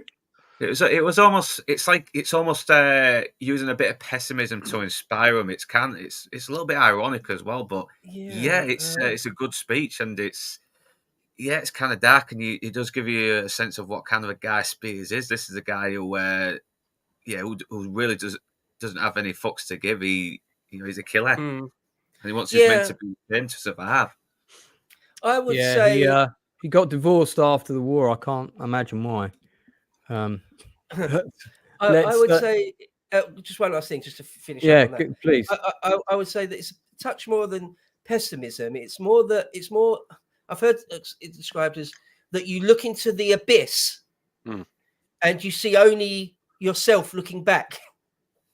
Yeah, it's something as profound as that. Yeah, been there a few times. And coming to terms with it, being able to look into the abyss and hold its gaze. I mean, this is the very deepest depths of the human experience. And anyway, I could talk more about it, but I won't. We'll carry on. We haven't got end. No, it's all good stuff, man. Let's we'll backtrack on some of this at the end when we kind of recap our key 4 sections. But I think we should move on. So we're not here till 2 a.m. So the artillery is landing. They're ordered to give mortar fire to counter fire, and we know that an attack is coming, and thus goes into the second major action sequence of the episode. One of the best action sequences of the entire show, I would argue, and I would also argue one of the best action scenes that I've used with armor and infantry combined that felt real in the history of military warfare films, definitely. I particularly like, for example, the fact that the way the tanks arrive, the view we get is not an abstract view, but as you can see here, it's through the hedges. It's very much from the POV of these guys in this ditch, in this drainage ditch or whatever it is at the edge of the field. Suddenly, okay, this is a Panzer Grenadier attack, effectively armor and infantry coming at us in force, following artillery, very typical German attack. And then, of course, two companies suddenly start falling back. Not Easy Company, but Dog and Fox Company all start pulling back. There's Inside Man diving over in that field there, quite possibly. So just to follow this through. So we get to see a lot of characters we've met in action here. We also get to see some that we haven't really met in action, including the friend of mine that was staying with me when he filmed this episode. And I'll come on to him in a second. Now, these tanks here were many of them were owned or certainly built by Stephen Lammonby. I think that's a Jag Panther on the right. That was sold off to a private American collector. I know because I asked, because I wanted it for my film. The half track, I believe, is owned by Second Battle Group on the left, because they were involved in the filming of this scene. So there would have been some German reenactors there for this bit, I believe. And then if you count a number of actual tanks and assault guns in this scene, because you get different snatches of them, again, POV of the Americans in different shots. We've got a Stug here, then there's a different type of Stug in another shot with the side shields. You've got the Jag Panther there. You've got 3 or 4 half tracks. I think there's even a 222 bombing about in the background somewhere. So there's quite a lot of production design and what I would call toys on display. Let's get them in the shots. Let's get this production value in the shot. If I've got a tank on set, I'm going to get it in the shot, every shot I can. I spotted 9 German vehicles in total. So as the attack unfolds, Winters, again, very much the leader, getting everybody to get on their feet, including Blithe. Come on, Blithe. He's like cheering him on, almost like a coach. And Blithe finally fires his weapon. Yeah. And there's all sorts happening here. There's shots of people getting their fingers shot off, various people getting killed. The Germans are pushing it. It looks like, a German victory could be at hand. They might be about to fall out. They run out of mortar rounds. Then we have, I think it's the character name might be Harry Welsh, who commandeers Private McGrath, who we haven't really met. And that is, McGrath is played by actor Stephen Walters, who here is manning the bazooka. And Stephen, during the filming of Band of Brothers, stayed with me for 3 weeks because he wasn't fond of hotels. And he asked if he could stay at mine. And I said, well, you're going to have to crash on the floor with a sleeping bag because I didn't even have a sofa because I was sharing a house with like 2 other people. But he was fine about it. So every morning, the car that came and picked him up was the same car that had, I forget the character name now, the actor that's Buck Compton. The character of Buck Compton was in the same car. And he comes running in and he points at the Stug on my shelf. I had a big model of one, 1/32 scale. And he says, I blew one of those up today. And I was like, fuck off, you did. And he's like, I'm serious. I blew up a tank today. And I was like, you blew up a tank? Because I'm thinking he's not a stunt man. How did he get to blow up a tank? And he said, I did. I fired it with a bazooka. And he told me they had the launch thing that you can see going on. It was on some kind of wire, apparently. So I don't know how many takes of this they did. I'm sure I probably asked him. But yeah, you're going to get me killed, Lieutenant. I remember this well. When Stephen auditioned for Band of Brothers, he did an American accent from the point that he entered the room until the point that he left. He was seen the second time by Spielberg and Hanks. He went up with the casting director first and then was seen by Spielberg and Hanks. And it's funny, Stephen had an audition for Band of Brothers and to be one of the hobbits in Lord of the Rings within about 6 weeks of each other. These two massive jobs. And Hanks said, just as he was going out the door to him, he said, "You're American, right? Living in England?" And Stephen just dropped his accent and said, no, mate, I'm from Liverpool. And Tom Hanks said, "Get the fuck out of here." He actually thought he was an American. I remember him telling me that story. And Stephen's very good. He's an amazing character actor, takes his job very seriously. He really immerses himself. He's got a very personal process of working. He doesn't particularly like to discuss. He doesn't like doing interviews. But I've known him for quite a long time. He's really passionate about music. He knows everything there is to know about the Beatles. He's also a phenomenal actor. I mean, he's good in every role I've ever seen him in, even in the stuff he's been in that's been below par. He's always great. It's a shame his part wasn't bigger, but he was quite happy to get in and out of the show quickly. So he actually ducked out of the training. We talked about this with Dale Dye when myself and Inside Man did the interview with Dale. And I said, "Did you remember Private McGrath? Because I know he dropped his rifle on the parade ground and got bollocked." And yes, he did. Yeah, and Dale Dye remembered exactly what we were talking about, and said everybody gave him a hard time because he got his agent to get him out of the boot camp. He didn't want to do it, so he got his agent to lie and say he was on another production because he just didn't want to do the boot camp. And I get that, but I still think you should embrace these kind of things. But he's not a huge guy. But yeah, he's still very convincing in the role. McGrath was actually alive when Band of Brothers came out. I think he's passed away now, but he was alive when the show dropped. So they take out this tank, bring it to a halt, and then one of the Americans, by the way, in this, talking about friendly fire, if you watch this sequence, there is one American soldier who is shot in the back by people behind him opening fire at the advancing Germans. So friendly fire there. A mix of German Fallschirmjäger and some Panzer Grenadiers here, which by this time would have been the case. There would have been probably a mixture of the remaining Fallschirmjäger mixed in with some other units that were arriving in the area. So Blithe zeroes in on a guy as the Germans begin to pull back when, hello, Second Armoured, the Shermans arrive. I think 2 of those are actual Shermans, and I think 2 of them are cases on 2 CVs, but we'll come back to that. I can correct you. I will correct you on that when we get. Yeah, I think. I've heard. I don't think they did Bridge Too Far, but they did something similar, I think.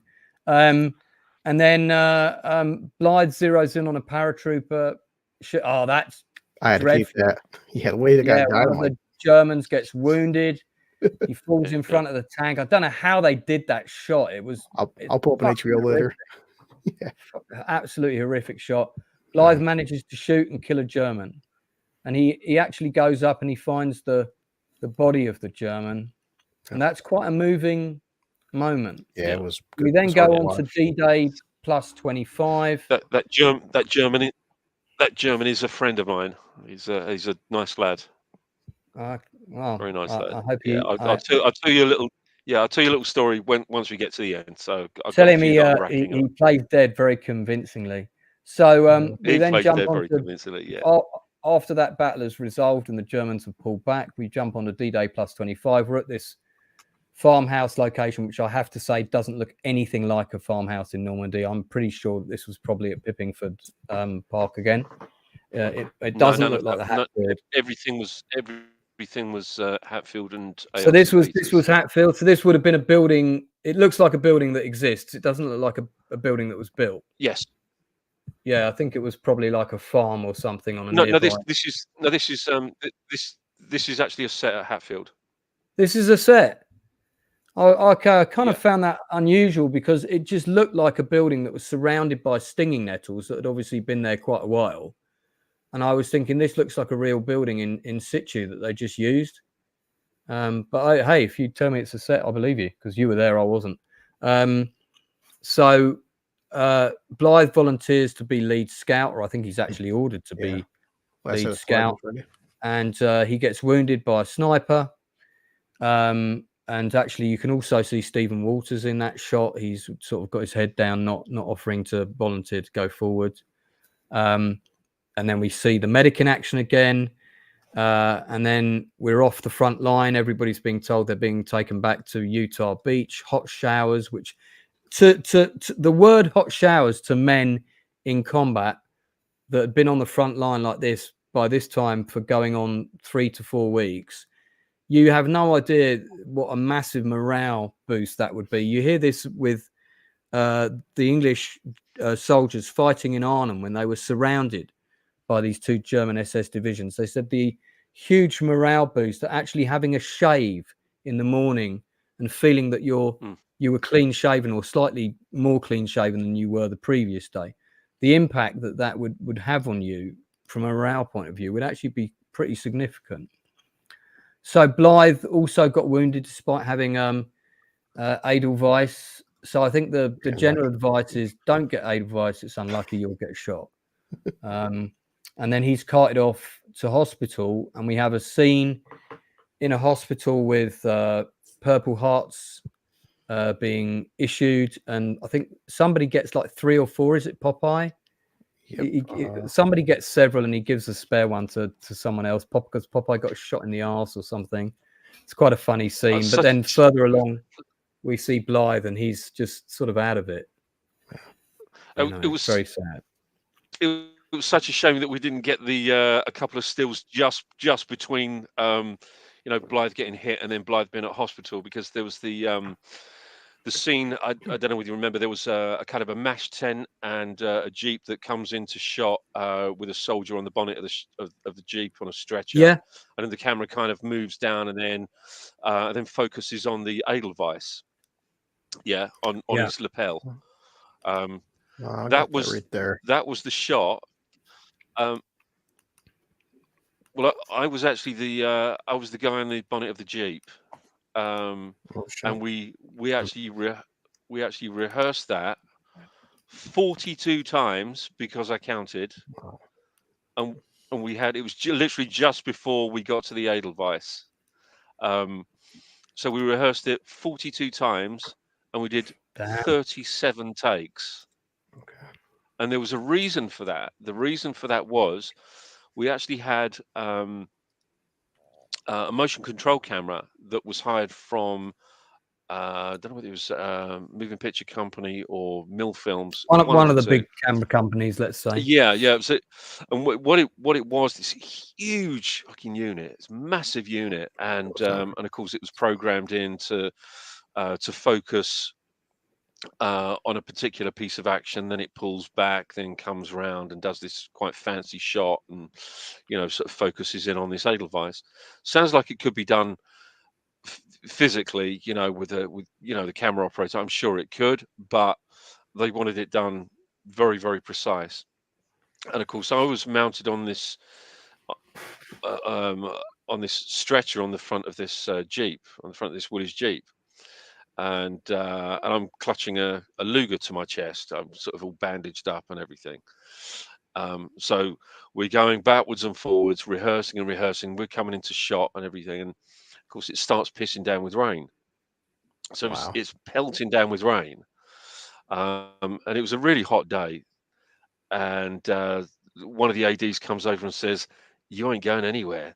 So I had to stay in this stretcher. Everybody else was sheltering from the rain in these big medical tents, and I was laying there. And of course, these canvas stretchers are waterproofed, and of course it was filling up with water. So by the end of it, I was in about 6 inches of water, just laying there, and in one position.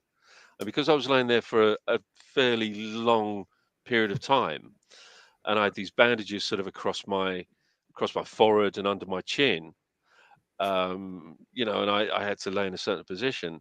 When the sun came out, obviously I started getting slightly sunburnt. So when I took it all off to go for the next scene that we were doing in Carentan, one of the ADs came up to me and said, "What the fuck's happened to you?" I said, "What?"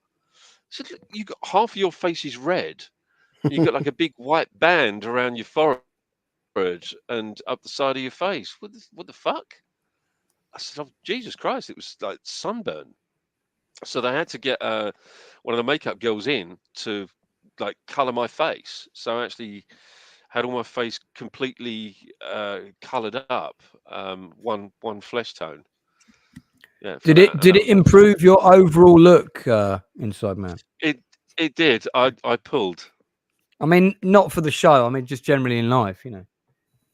You pulled. Yeah. Oh, Well, I pulled. Yeah.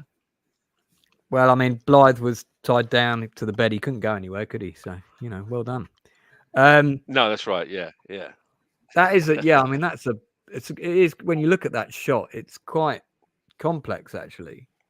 Man, 37 takes. Jesus, you must have been well stiff. Yeah. At the end of that. So just continuing to the end of the episode, we then we've kind of got this lovely kind of rare moment of bliss where, and I have to say, I felt that the scene with Blithe in the hospital should have been the ending of the episode. I kind of felt that's where we should have signed out. But anyway, I'll come back to that.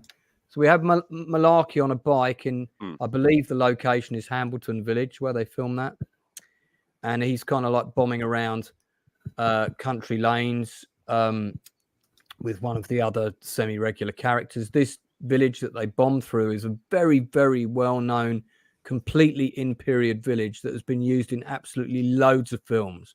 I dare say that the local residents have made a few bob because it's constantly being used all the time. You know, Miss Marple, anything to do with World War II, World War One, and so on.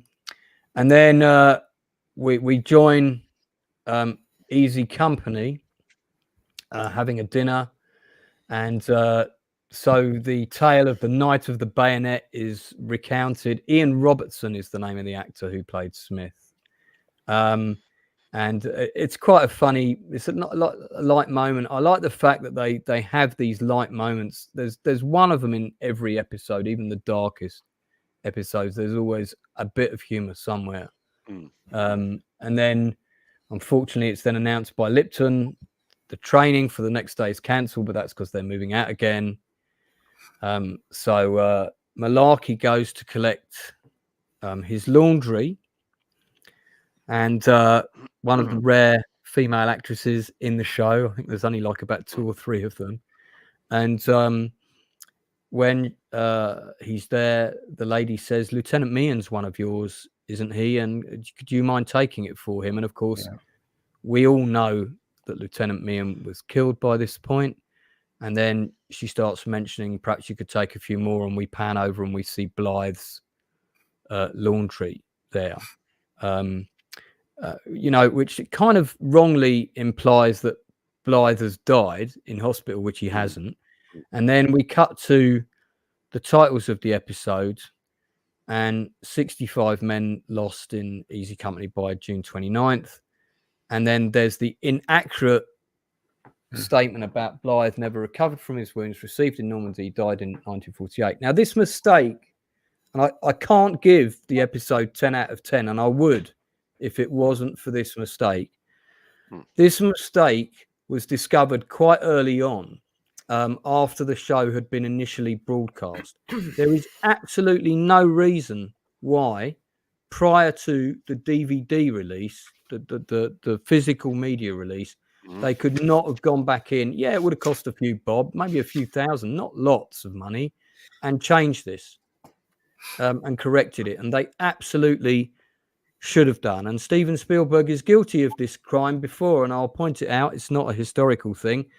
The BMX stunt team for the film E.T. are not credited in the credits of E.T., which is absolutely outrageous. That they were the young sort of BMX top riders of the time. They came and did the shoot. They obviously got paid for it. And big article with them, you know, read how disappointed they were. There's been God knows how many re-releases of E.T. And then, of course, they did the new edition. And they expected that would be the time they would set it right. And they would go there and see their name credited in the credits. Still weren't in there. And I kind of find these sorts of things mystify me. It's very easy nowadays to fix an on-screen credit, even as far back as 2000, 2001. It's not a massive expense, and even if it was a big expense, it's definitely one that they should do their due diligence on and change. Yeah, it's worth correcting. Yeah, it's grossly wrong. I don't think Blithe died until quite some time later. 1960s, I think. But yeah, the statement of him never recovering from his wounds in Normandy is completely incorrect. He did recover, and he went on to have a fairly productive life. I believe he got married and so on. And so that's a big, unfortunately, that's a bit of a stain on this episode. And for that reason, he had a hell of a career as well. During the Korean War, he was part of the 187th Airborne Regiment. See, the problem is that people will read that and take it as verbatim history, because Spielberg's name is on this, and they won't expect people of that caliber to make these kinds of errors. Now, there's probably loads of reasons why this error occurred. I'm sure Ambrose is probably partly to blame, but nevertheless, before it was released on physical media, this mistake was known, and it absolutely should have been corrected. And I think Dan Candy's just said Blithe also went on to fight in Korea. So if anything, it should say Albert Blithe recovered from his wounds in Normandy and went to fight on again for his country in Korea, as well as having a happy marriage. He died in 1960 whatever, whichever year. 1967. Can I chime in? Yes, please do. Okay, I've got a fair bit to say on this. Do you mind if I speak? I'll take a nap. Let's. Okay. No, go for it. Absolutely. I think there's another very interesting book I happen to have with me. Let me hang on. Let me. A Company of Heroes. Oh yeah. By Marcus Brotherton. Yeah. And it's a brilliant book. And it talks about a lot of the other. Could you hold that up again, please, sir? Yeah, very good. There you go, Company of Heroes. And each chapter is just about one of the most important, what they went on to do in their real life and all sorts of real things. Chapter 1 is Albert Blithe. Yes. And, so before you say any more, because we're now focusing on the story element of the episode and the history and what they got right and what they got wrong, I should do this. The first and finest company in this regiment. Each trooper will learn this operation by heart. With that intro out the way, please continue. So if anyone wants to know the real story of Albert Blithe, then stay tuned right now. We got an account from Gordon Blithe, his son.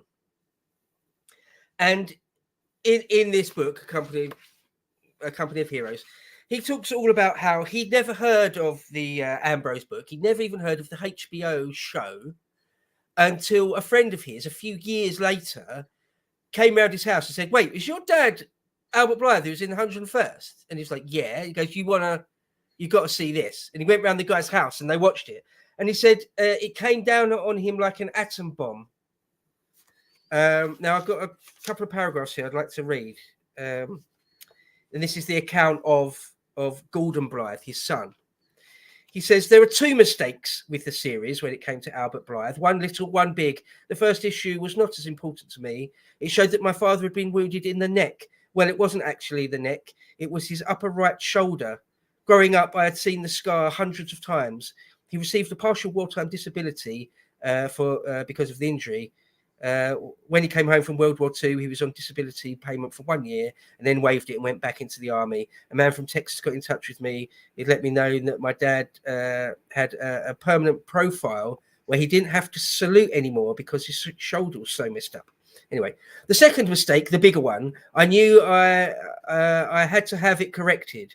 The series said that Albert Blithe never recovered from his wounds and died in 1948. That simply wasn't true. This guy, Gordon Blithe, his father, Albert Blithe, the Blithe, dies when he's only 7 or 8 years old. So if he died in 1948, Gordon Blithe wouldn't ever have existed. Anyway, he goes on to say, "I became obsessed about finding out more and setting the record straight. For 5 straight days, I left messages on internet sites. I got a lot of emails in reply, and then a woman in Maryland, Linda Schwitzer, came to my aid in a big way. She helped me get word out even more. and I actually received email. I actually received emails from Tom Hanks and Steven Spielberg apologising for the oversight. It seems that, and this is where it all comes from, it seems that Bill Garnier and Babe Heffron had sworn up and down that they had attended my dad's funeral in 1948. I have the utmost respect for those guys, and I can see how that had made sense to them. The last thing they knew about Albert Blythe was that he had been seriously wounded somewhere near the face, head, or neck area near Carentan. They never saw him alive again, but it must have been another Albert Blythe's funeral they went to. Okay, so that's how that came about. Or it might be that they went to a funeral of an Albert somebody, and you know that Right. he would have been one of many Alberts. They probably very popular name back then. Sure. So that's okay. So that mistake, the origin of that mistake, came from two of the testimony of two of the soldiers. And it just goes to show. I think I've been looking up a little bit. Apparently, a lot of them assumed he was shot in the neck and not the collarbone, because there was so much blood they couldn't tell where the wound was at first. And apparently, because he never really attended, I think he attended one reunion, but never really kept in contact with his army buddies after the war. They probably assumed that he had died. Oh, right. Or something slightly different was said by here. Anyway, it's slightly different. Don't take Northern's sources as the base. I've just come this ballast myself, so yeah. One more quick paragraph here, which I think is quite sad. He says here, at first, the task of convincing people that Albert Blythe had lived beyond 1948 was a bit of a hard sell. I got some pretty nasty emails from people who couldn't believe that Stephen Ambrose and HBO had actually made a mistake. They felt simply that because my last name was Blythe, I was jumping on the Band of Brothers bandwagon and wanted attention for myself. One person who had done a lot of research into Easy Company and has a pretty well-known name in these circles basically called me a liar. Send me your dad's DD-2114's military records, he said. I did that, but even then he wasn't convinced. He had a picture of Albert Blythe's grave in Philadelphia. Anyway, Gordon Blythe goes on to say, that's just another Albert Blythe. My dad stayed in the army for ages. He was in the 82nd Airborne in Korea. And he was there when he died. Him and his mum were at his bedside when he died in 1967. Right. So that's the truth. And irrefutable proof there. And just couple more. I won't do any more reading, but couple more things to say about Blythe was that unfortunately he was a complete alcoholic. He died in the end of kidney failure. Oh dear. He was only 44. Oh God! He was only 44 years old. An end for a war hero, is it? Well, you know, a lot of people after the war became alcoholics because of. Well, that's what he says. He says it's because the war sort of broke him, and we get that, don't we, from the character Blythe in the HBO Band of Brothers. He was the experience broke him in all sorts of ways, and his son Gordon says the only way you could deal with it was drinking, and he was one of those drinkers that would get off work and then drink all evening until he sort of passed out, and then was able to get up the next day and do his job again. But that was how he lived every day of his life. Whenever he could, he was just drinking. He said he was a happy drunk. He wasn't. He did. You know. He said his childhood memories of his father are great and nice. And he wasn't a mean drunk. And the last thing I want to say on Blythe is the last words that Gordon Blythe tells us. He says, "I know my dad certainly had his share of problems, but nobody is perfect. I want people to remember my father this way. He was a true American paratrooper who put his life on the line for his country and thousands of other people in this world. He fought for people he didn't even know. I'm proud of him, so proud. That's how I want people to remember Albert Blythe." Well, so there you go. I'm very glad you read that out. It's interesting to note that of the criticisms of his father's portrayal, Mark's take on his dad was not one of them. And I guess he felt the portrayal of the we'll call it PTSD was reasonably fair, I guess, because that wasn't one of the things that he criticised. But again, I have to say, once Hanks and Spielberg realised their mistake, they should have been all over that shit. And if there's new edition of this released box set anniversary or whatever, it should be fucking corrected. Absolutely should be corrected, because as I said, not everyone's going to read that book that History Bro just quoted from. Some people will just watch the show and they'll make an assumption and form a memory based on an inaccurate fact that a show of this quality shouldn't have got wrong. We understand what happened. These things do happen. The reasoning actually sounds very logical. The fact that there was a second Albert Blythe who people got mixed up with, all understandable. But once the mistake is realised, you should correct it. Sorry, just one last line on that. Now you say it, is he does address that actually, and he says he's sort of disappointed that it's never been corrected.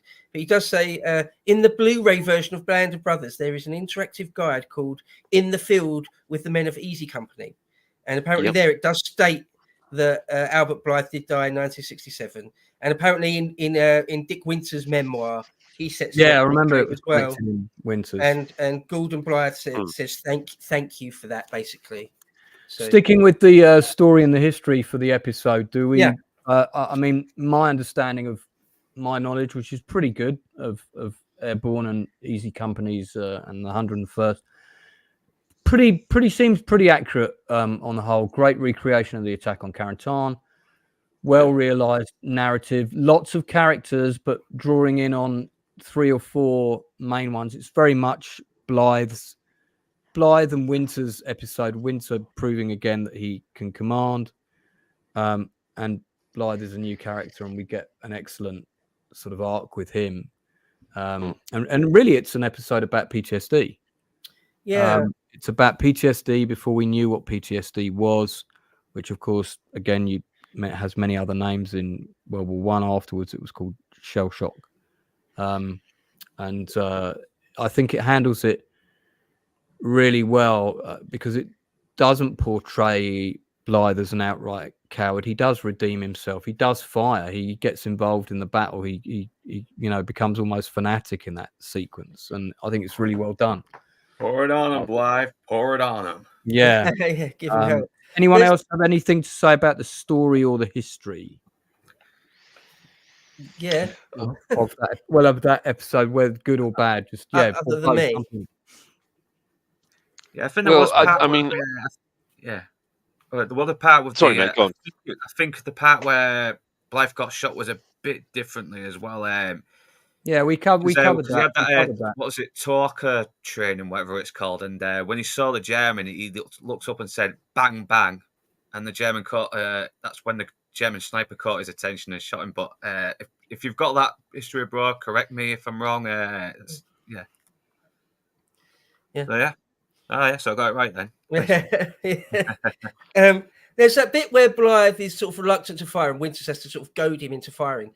I think that's very interesting, because in all sorts of wars, going back to early gunpowder wars, quite often lots of people, a big chunk of soldiers will deliberately shoot higher because they don't want to kill someone. They don't want it on their conscience that they killed someone.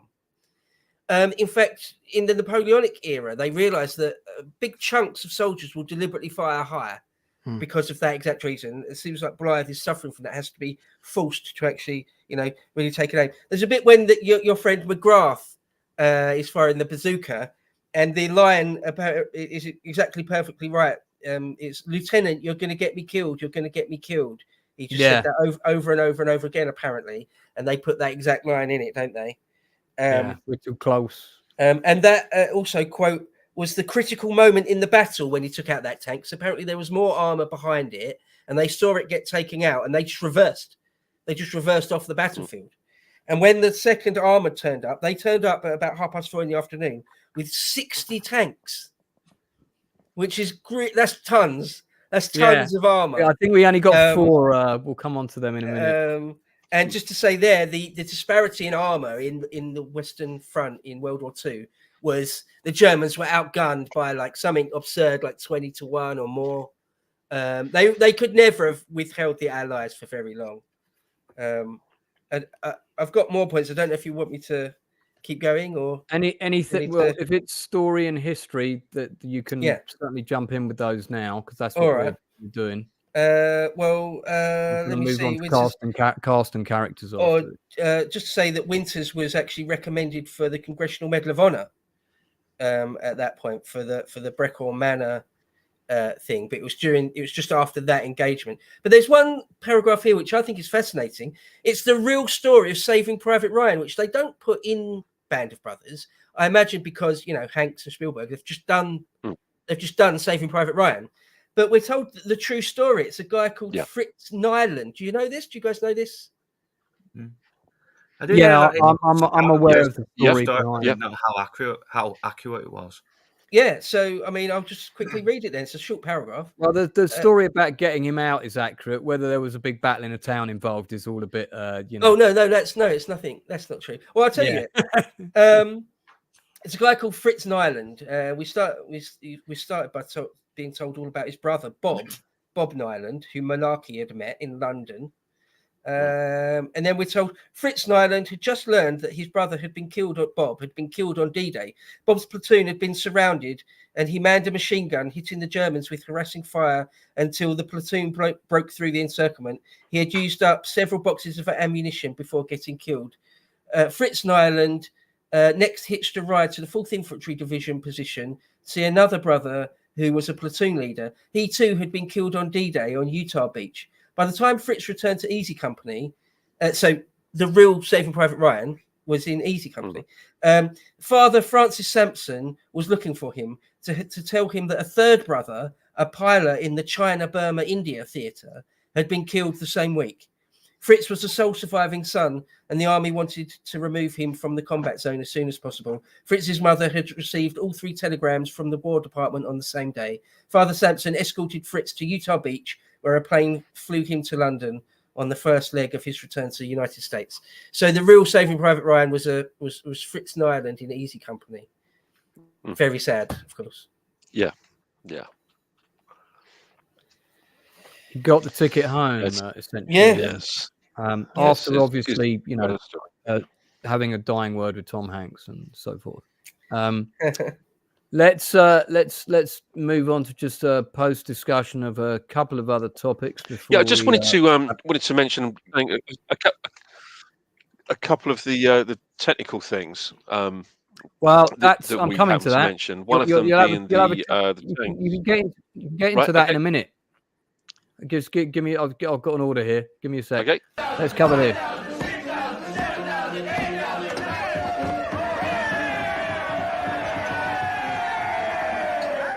We've talked a lot about the cast in this episode already, so we don't need to dwell on this too long. I mean, standout performance for the episode, I have to give it to Mark Warren, really, as Blithe. I think it's a great performance, very understated. In the hands of a lesser experienced actor, it would have been totally over the top. I really like it.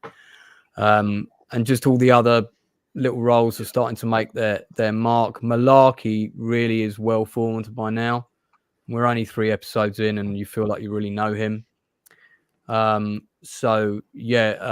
Anybody got anything else they want to say about the actors? I don't think we need to talk about the characters so much. We've covered that in depth already. Oh, that motorbike and sidecar was stolen. We're told there was one guy in the Easy Company that was like known for just pilfering and stealing things, and he just stole it. They never tell you that in the show, right? You just see them riding along in the sidecar, but it was actually stolen. No, there's a later scene where I think in one of the books with David Schwimmer's in one of the character, books, there's a story about how they actually got it on board the ship. He says you think you're going to get away with it. A couple of loading officers or something. Yeah. Yeah, that scene's not in this episode. I think it's later. It is, yes, another. Yeah, episode. But I think it's in the next episode. But it's like him trying to throw his weight around in his little kingdom. But okay. So anyone else disagree? Standout performance, Mark Warren. Yeah.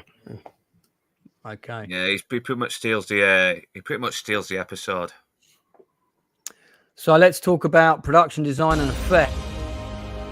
Tonight, we're gonna have to cross the river. These crowds are gonna catch some hell. Well, if there's any CGI in this episode, I can't tell. Maybe in that shot that we talked about earlier. The production design, the practical effects in this are just absolutely phenomenal. Got some great behind-the-scenes photos here of the main attack sequence. So this was done in Aot St. Peter, right?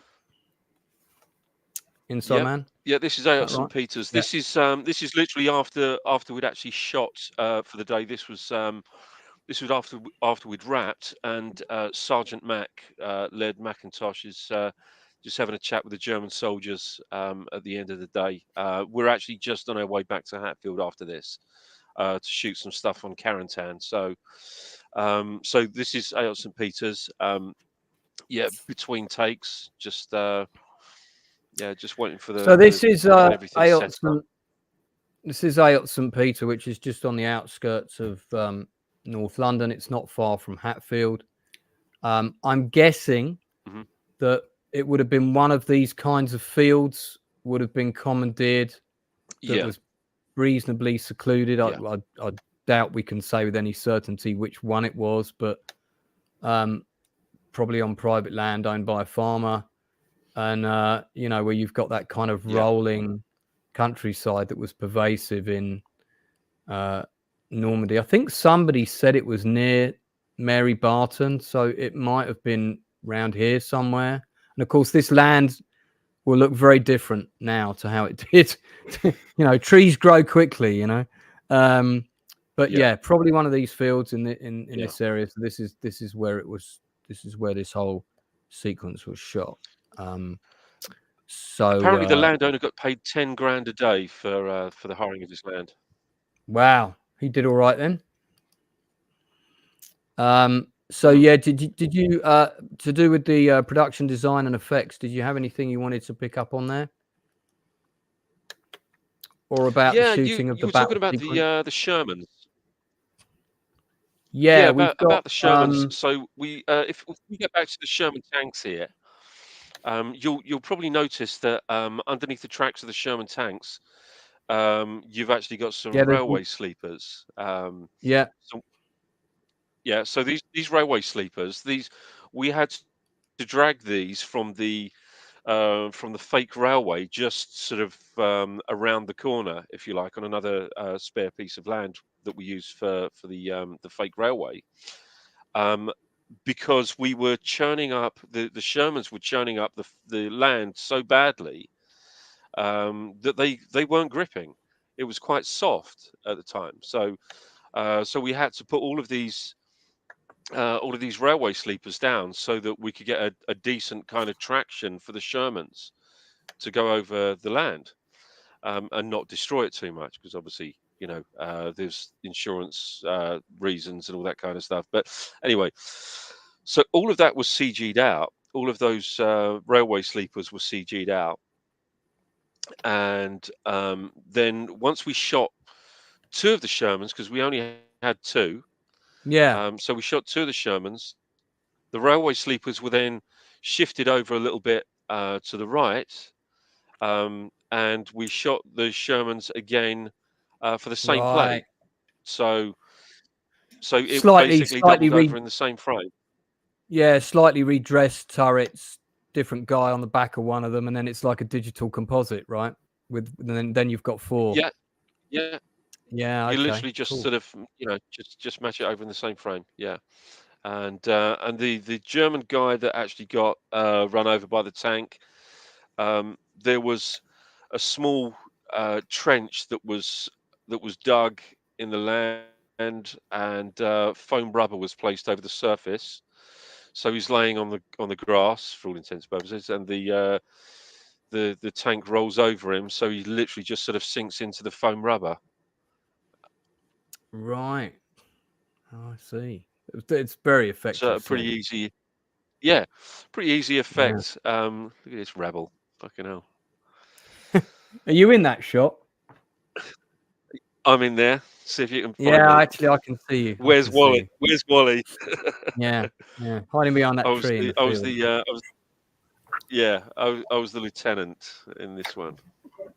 Yeah, if you want, Lance, I got HBO the scene with he gets run over. I synced it up just because it's a great shot. That's how I did this, but There you go. You're a sadist, Blue. Look at that. So is that a rubber track?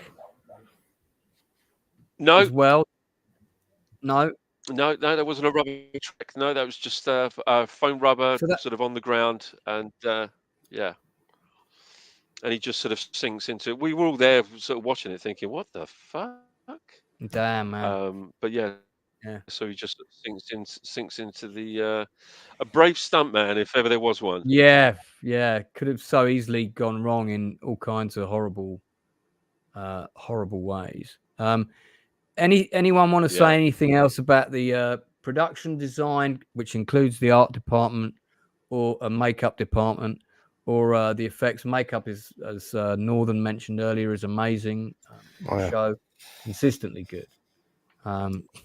No, as I said, for me, making these stills, it was so hard because every time they load the mortars, you can see the actual shots. The bazooka, you could see them loading a bazooka shell. Every time, like when Blithe was shooting, you see the clips like popping out of the gun. He's reloading. It's everything felt so authentic. I'm like, wow. Yeah. I think you're right. I think they absolutely outdid themselves. I think every department outdid themselves on this episode. It was just stunning to watch.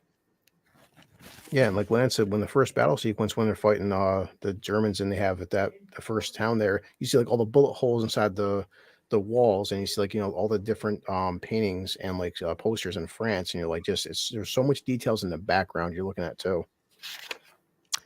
Okay, well, it just remains, before we give our final scores and thoughts, remains for me to ask my panel, what was there? Remember what you were taught?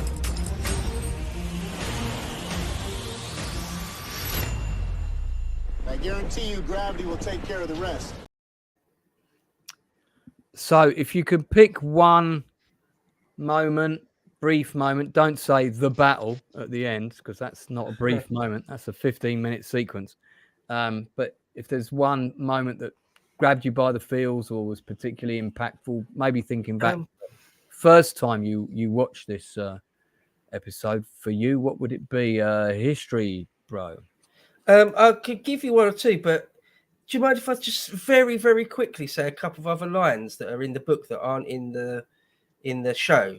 That I think give me your standout moment and then say the line. Okay, I've got two standout moments. One is the Spears speech about the nature of war. The other is a little bit when Winters first gets hit.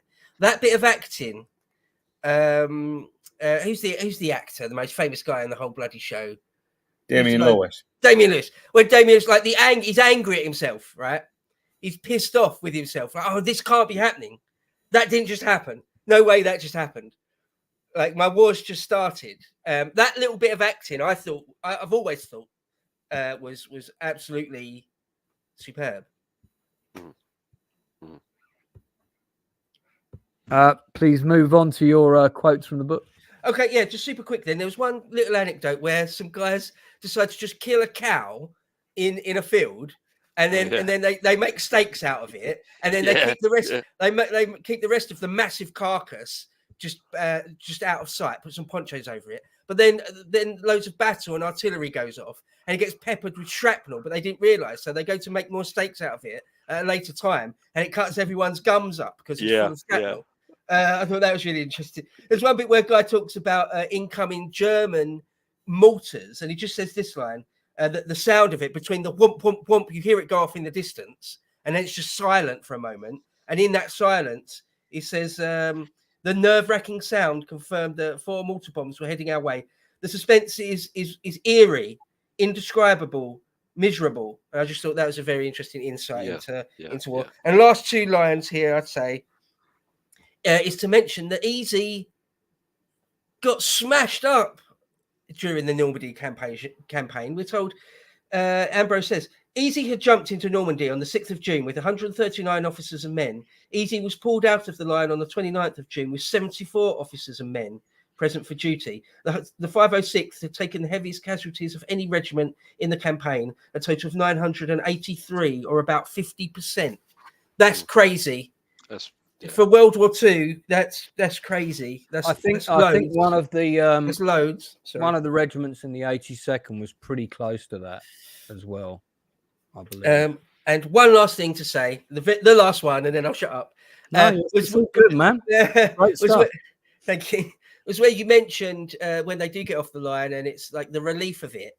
Yeah, there's a fair bit in here. I won't read it, but a fair bit about the relief of having a hot shower, that you hadn't changed clothes in best part of a month. You might not have even taken your helmet off or your boots off at all for nearly a month, and it's sort of disgusting, and they stank. And but Winters says this when they were relieved and went back to Utah Beach to go back to England for R&R. He says, quote, "Seeing the beach for the first time," Winters recalls, "with that armada of ships as far as the eyes could see in every direction, and seeing the American flag on the beach, left me feeling weak in the knees for a few moments and brought tears to my eyes." So there you go. Felt that was worth saying. I've been over to Normandy about 5 times now, but I've only done the Utah and sort of the 101st and 82nd areas, I think twice, and I still haven't seen all of it. You know, there's so much to see, and it's so well preserved, a lot of it now, partly because of the capitalism of tourism. And if we polish up that bunker, people will pay 10 quid to come in, you know. But I'm fine with that. I think it's good that they have preserved it. It's a really lovely part of France, but there's so much history there to see, and I highly recommend anyone who hasn't been to put it on their bucket list if you've even got the vaguest interest. Because I remember one of the things, I was with a group of not just war gamers but war games designers, Mark Simonich being the one who'd organized the tour. He's designed many games for a company called GMT, and he's the Mark, he's the M in GMT. And he was talking with 2 of the other guys on the tour, and they were talking about this hill, and they were talking about it for like 10 minutes, and it wasn't a particularly big hill. And I was like, what's so fascinating here? I'm not seeing any bunkers or trenches or whatever. And he said, we're looking at the terrain.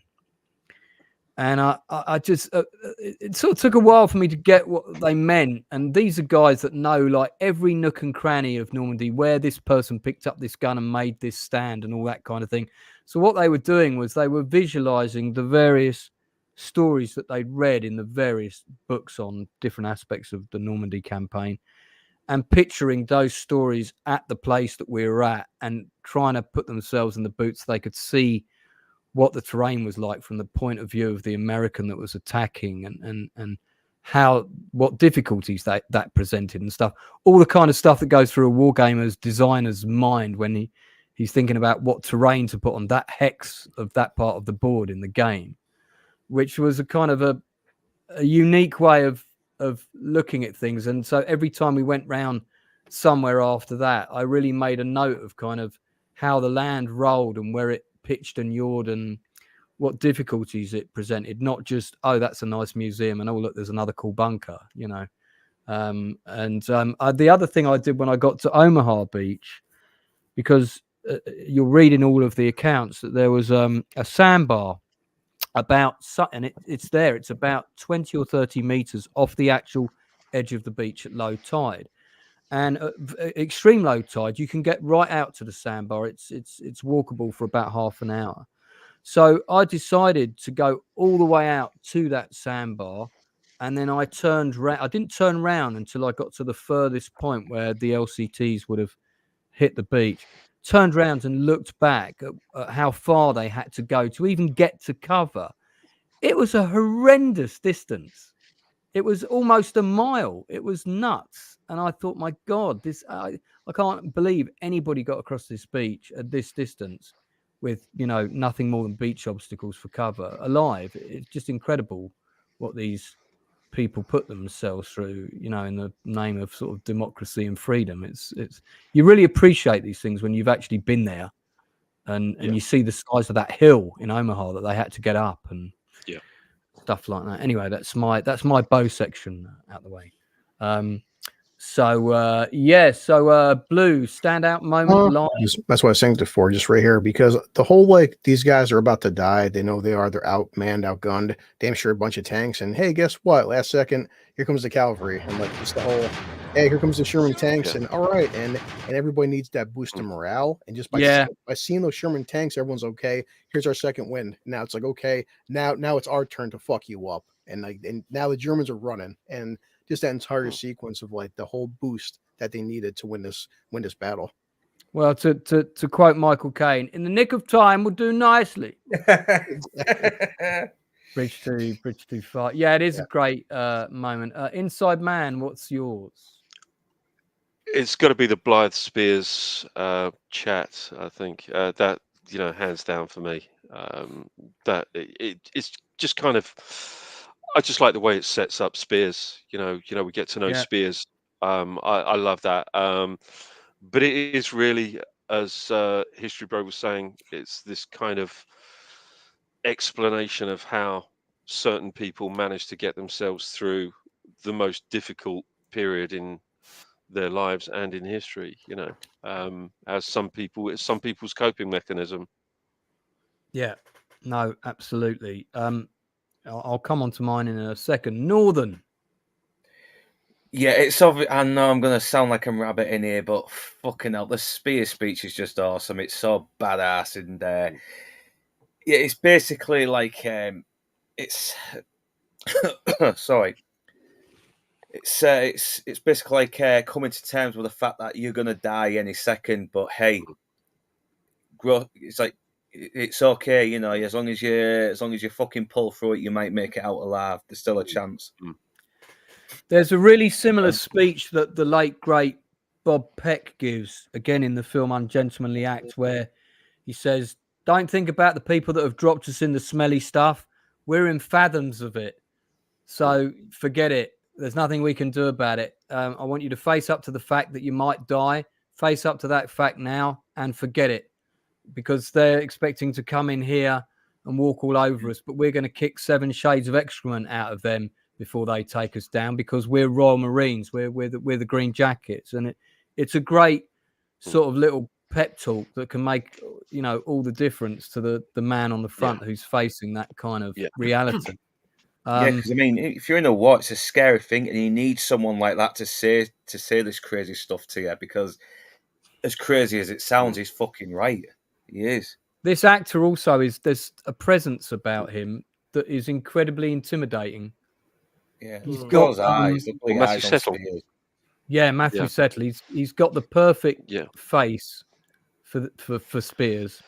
This almost like I just remember him always smiling, always being quite a happy person. He always seems to be smiling.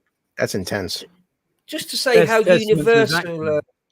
Just to say how universal it is, what Spears says in that speech, is that you've mentioned other people. You can read in the Iliad, Homer's the Iliad, in the Bronze Age, deep in the ancient world, hundreds and hundreds of years before classical Athens. You've got Achilles talking to Patroclus, saying, we're dust and shadows. We're already dead men, and only then can you do your best on the battlefield. It's as old as war. Yeah, it's very, very powerful stuff. Yeah, doesn't Caesar say something just prior to crossing the Rubicon? Something very similar as well. Yeah, again, you can you can find it all over the place, the place. And it's I'm gonna pick a different thing from everyone else for my scene, and I'm gonna go back to my original point, which was I'm gonna pick something that was my gut reaction when I first watched this, the very first time I saw this episode. And I think we had the first 2 episodes drop, I think it was Friday night, BBC 2 or something like that. And then I think the next episode, it wasn't nightly, it came a week later, didn't it?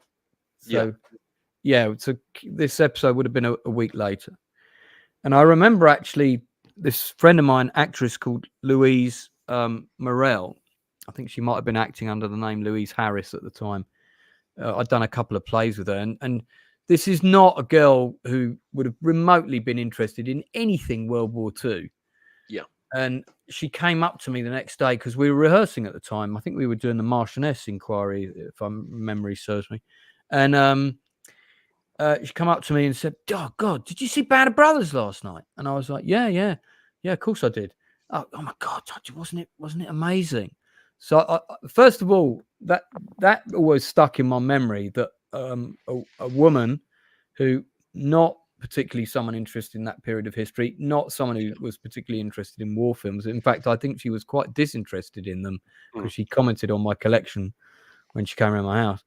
To have that reaction just goes to show that this show was on a different level already, and it was resonating with people in a different way somehow, and somehow it was expanding that audience base. For me, the scene that really stuck with me the first time, if I look back on it now as an acting coach, which I wasn't then, I'd pick the same one as you guys, but the one that was the most impactful was when the artillery came down in Carentan.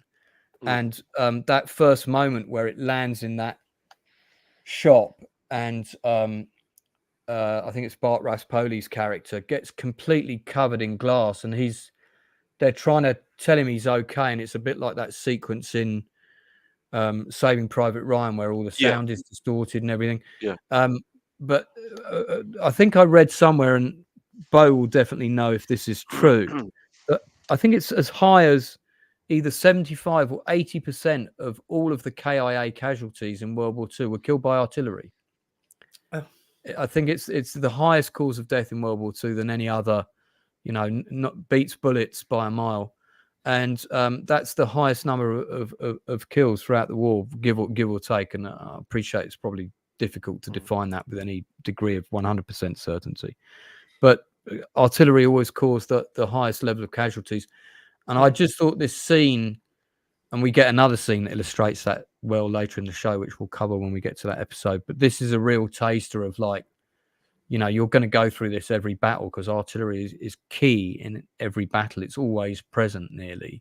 And Lipton's reaction to being hit, got to give the props to Donnie Wahlberg. It's a brilliantly acted scene. You really believe like this guy's been blown across the road and he's in complete shock. It's 100% absolutely convincing. And and I see you've got the bit here. This, and he's trying to, be like Winters, directing people into cover, and the next thing he gets blown away halfway across the road. So this whole little section for me was really, really. I was like, wow, shit, we're in the thick of it, and that gave me a taste of how real the battles were going to be to come. And it's funny actually, because Lipton's the one person who doesn't get hit by the artillery. He gets hit by this projected off a anti-tank weapon, which wasn't even its primary use, and that's the first time I've seen it used in that way in a war film, but I'm sure it's correct. It's very interesting. Yeah, good use. Yeah, I don't know the numbers, Lance, the exact numbers, but you will be absolutely right about the artillery. Ever since sort of the mass-produced precision engineering of artillery, ever since about the American Civil War, unless there's a specific reason why it wouldn't be, like Gulf War I, for example, which is a bit of a special thing, then what all wars since then have been artillery wars, essentially, up to and including the war in Ukraine and Russia. That's an artillery war. Yep. It's fascinating to think that from the 1860s, the American Civil War, to today, it's artillery. It's artillery that really makes all the difference. Like I say, unless it's a very, very short war or there's something special about it, like Gulf War I, for example, was only 100 hours long, so it never got to be an artillery exchange. But yeah, artillery is the thing. And World War II, absolutely.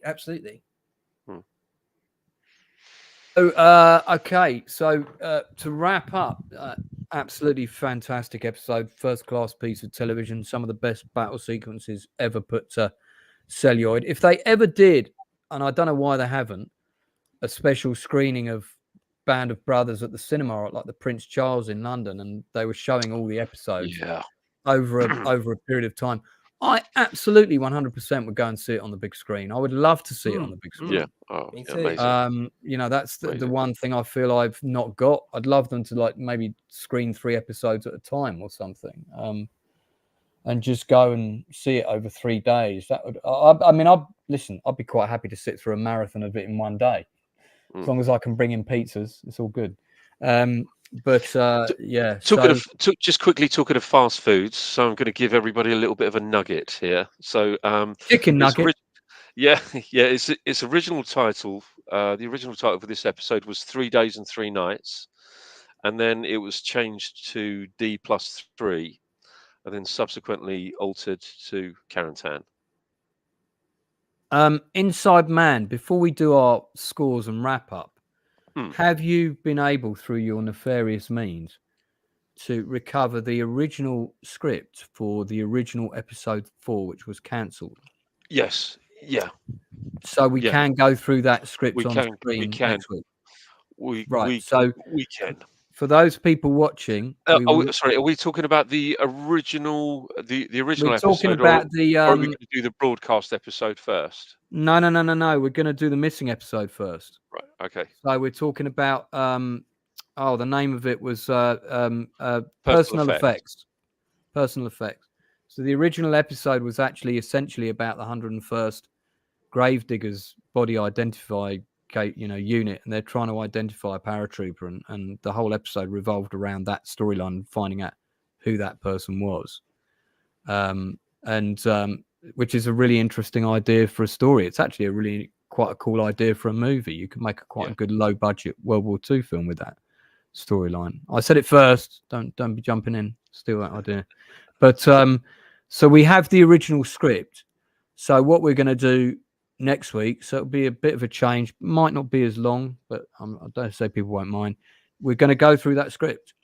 We're going to talk about that episode, and we're going to go through it and look at the scenes. And some of us, I know Bo, for example, is itching to do this. We may even whet our acting chops and read out some of the dialogue, because apparently Bo's American accent is amazing. So. This is new to me. I could be guessing. Lance is completely making this out. It's not hard to do, don't worry. Yeah, don't worry. Blue Collar's going to be on the American accent side, so we'll be fine. Sure. You and I will be doing the posh British officers, who, of course, are complete bastards in the scene and are very unhelpful. Rather. Yeah. Bloody Yanks. So yeah, my rating of this episode is 9 out of 10. I can't give it a 10 because I feel the Blithe error, if it had been corrected subsequently in hard media, I would have given it a 10. That is a bit of an unforgivable error. I also, I guess, if I've got any other criticisms, I think a couple of the characters could have been set up just with a line of dialogue here and there earlier in the episode. Bart Raspoli's character, for example, who probably takes what is visually the most severe injury, because we don't even know who the guy is who gets his leg blown off. But Bart's character is a character we have met. I think he has 1 or 2 lines. I think if we just had something with him earlier in the episode, that scene would have been even more impactful than it was, because I didn't even know who he was, because his face is so wrecked and everything. So super chat should be working. We are monetized, unless this stream has been demonetized already. Perhaps I better check my email, because we did show a few clips. Have we been copyrighted? We have not. So super chat should be working. Can somebody check for me? It should be working. If someone could pay £1,000 quickly, just because my gas and electric bill still needs paying off. So they've worked on streams before, so they should be working on this one. Maybe you're blocked, Chief Slinging Beef. I don't know. I've not seen you. I haven't blocked you, so wouldn't have thought so. Let me just jump on here and I'll have a quick look. Yeah, it shouldn't be on my end. The $sign is there. So if you want to kick in a super chat, we're about to wrap up. Do it now. So yeah, 9 out of 10 for me. Very good episode. Few criticisms. My criticisms I have are very minor, but Hanks and Spielberg, get on it. If you're doing a 50 50th anniversary of this at any point, or whatever anniversary, you're going to do a new box set. For fuck's sake, correct that title. It's a digital replacement. It's not expensive. It's going to cost you as much as this super chat, $1.99. So yeah, okay. So thoughts, Bo? Yeah, I mean, I, all the time you've been talking, when you mentioned it earlier, am I going to deduct anything for that? I suppose you can't. Yeah, I give it a 9.8 or 9.9. Then just it is. You're right. It's kind of unforgivable that about Blithe, but other than that, I love all of Band of Brothers. I want to give it a 10 still, so I'll give it a 9.9. Blue, jump in. I mean, just exactly what Bo said. I didn't know about the inaccuracy. So to me, it's like a 10 out of 10, especially with the battle sequences. It's like something you've seen in any live action, theater. Well, film. you can change that rating now if you want, based on our discussion. You don't have to hold yourself to a 10, but if you want to give it a 10, that's fine. Yeah, I mean, I'd still say like Bo, I guess I'll go 9.9 because, like you said, though, Lance, I didn't know that, and most people. People don't do research all the time, and I think that the fact that the error was made of itself is forgivable when it was two of the actual men from the company who were the source, and they got it wrong. So that of itself is forgivable. The fact that they haven't yet corrected it properly in hard media is what I have an issue with, and I have to penalise them for that, because these are not people without money and means to do that. And like you said, thing is, I mean, all the stills I'm taking and what I'm showing, this is coming right from HBO's website. I mean, it's on HBO, Netflix. It's not like they can't we've already seen movies being censored, and you guys can't fix up 2 seconds of dialogue in a TV show. Yeah, and Spielberg, while you're at it, sort ET out. Get the BMX guys their credit, please. They did, after all, do the most impressive sequence in the entire film. So, hey. Yeah. I mean, and they sold a lot of BMX bikes as well as a result of that. I mean, sure, if you guys can digitize out guns versus walkie-talkies, I'm sure you can fix, someone's death. Don't get me started on that. That definitely needs to be another stream. But we can have Bo on to talk about the historical inaccuracy of ET with digitized walkie-talkies over handguns, which actually made ET scared because he'd seen them on the TV, which was set up earlier in the film, which is why he made the bikes fly. And instead, you removed the shot of the shotguns, which was key to that event happening in the film. Anyway. Oh my God, phones! They're going to give us brain tumors. Let's fly away. Yeah. Well, yes, I guess you could argue that, I suppose. So, Northern, I'm particularly interested in not just your thoughts on episode 3, but you've seen up to episode 5 so far, right? Yeah. So I have, yeah. Just give us your thoughts on this episode and include the first 2 as well. And you've only just seen it for the first time properly, so I'll give it a 9 out of 5 for this episode because the rest is so strong. I kind of do forgive a little bit about the whole Blithe thing because because I know it's stupid that they haven't corrected that mistake, but it doesn't ruin the episode though. The rest is still no, it doesn't ruin it. I know the PTSD is well done. The battle scenes are very intense, and they do make you put you in the shoes of the soldiers, and you almost feel as irrational as they are. Well, they're trying to keep rational in a very hostile environment. And as for the show itself, so far it's been pretty much a 10 out of 10. Inside Man, please. Well, I'm actually going to give it a 10 out of 10. I can't really sort of deduct anything because of the little bit of text at the end. I mean, I'm kind of going on the show rather than the bit of text. So, I mean, I know it is unforgivable, but I just watching the show again, start to finish, it's got to be a 10. I can't. Maybe I'm slightly biased. I don't know, but I don't know. I just can't. I couldn't deduct anything. Well, that's all right. Do you have a final thought, Inside Man, about working on this episode? Maybe a story or an anecdote that you haven't mentioned. The food was good. No, it was better than that. Yeah, no, it really was. as much as the other episodes were interesting to work on, and they were fun to work on, this is where we suddenly got a flavor of things to come. You know, we suddenly realized that this was where it was big. We knew it was big. Prior to this, I think we kind of thought, yeah, this seems like it's going to be okay, but this was when we realized how big it was. Um, and of course, we weren't wrong. And everybody was so excited to work on it. Everyone, you know, when we'd kind of meet up in the mornings, everyone was quite excited and really kind of full of beans, and just loved it. This was the one that really gave us the start of the massive experience that we all had.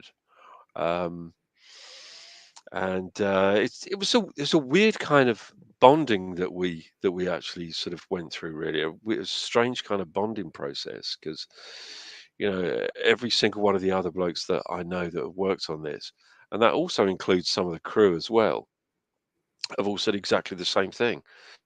Never worked on anything like it before, never worked on anything like it since, and it was the greatest working experience of their careers.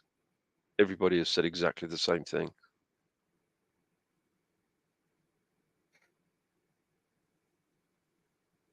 Oh, well said. Yeah. Still holds up to this day. I mean, it's been 20 some odd years. Yeah, I mean, 24 years. It was sort of March 2000 we started shooting. So It's hard to believe that it's that long ago. I've put, before I let my panelists, and thank you so much to my panelists for coming on, and thank you so much to the people in chat for participating. If you've got final thoughts or you want to give it a rating out of 10, please do that now. Put it in the chat, and do join us again. I think we'll be on next Sunday. I'm 90% certain it'll be Sunday, not Saturday. If I ever can't do a Sunday, it moves to Saturday. So just keep an eye on the channel. But we'll try and keep it on Sundays when we can. Now, I want to give a special shout out to my friend Dexter Fletcher. Him and his brother have had a huge influence on my life, and I just want to talk about that briefly, if I may, because there's a reason for that, because of the month of May as well. So Dexter, many people will remember, kind of first acted in Bugsy Malone. He played the role of Babyface. Give this to Babyface. Give this to Babyface, and so on. And Dexter went to the Anna Scher Drama School. I also went there, but I wasn't there at the same time as him. I went there many moons later. But Dexter and Graham, his brother, who some of you will remember was in the film The Orphan Train. He played Liverpool, the main character, the main orphan boy who also had a sister. They started an acting workshop called Timber Theatre, which was at Jackson's Lane in Highgate, North London. I first went there in 1997, which is how I got to meet them both. And I also was friends with Jason Fleming fairly soon after that. And of course, Jason is also best friends with Dexter. So lots of connections around us all. The last time I got to see Dexter, very sadly, was at Graham's funeral. Graham got diagnosed with cancer in 2018. He did not tell anybody.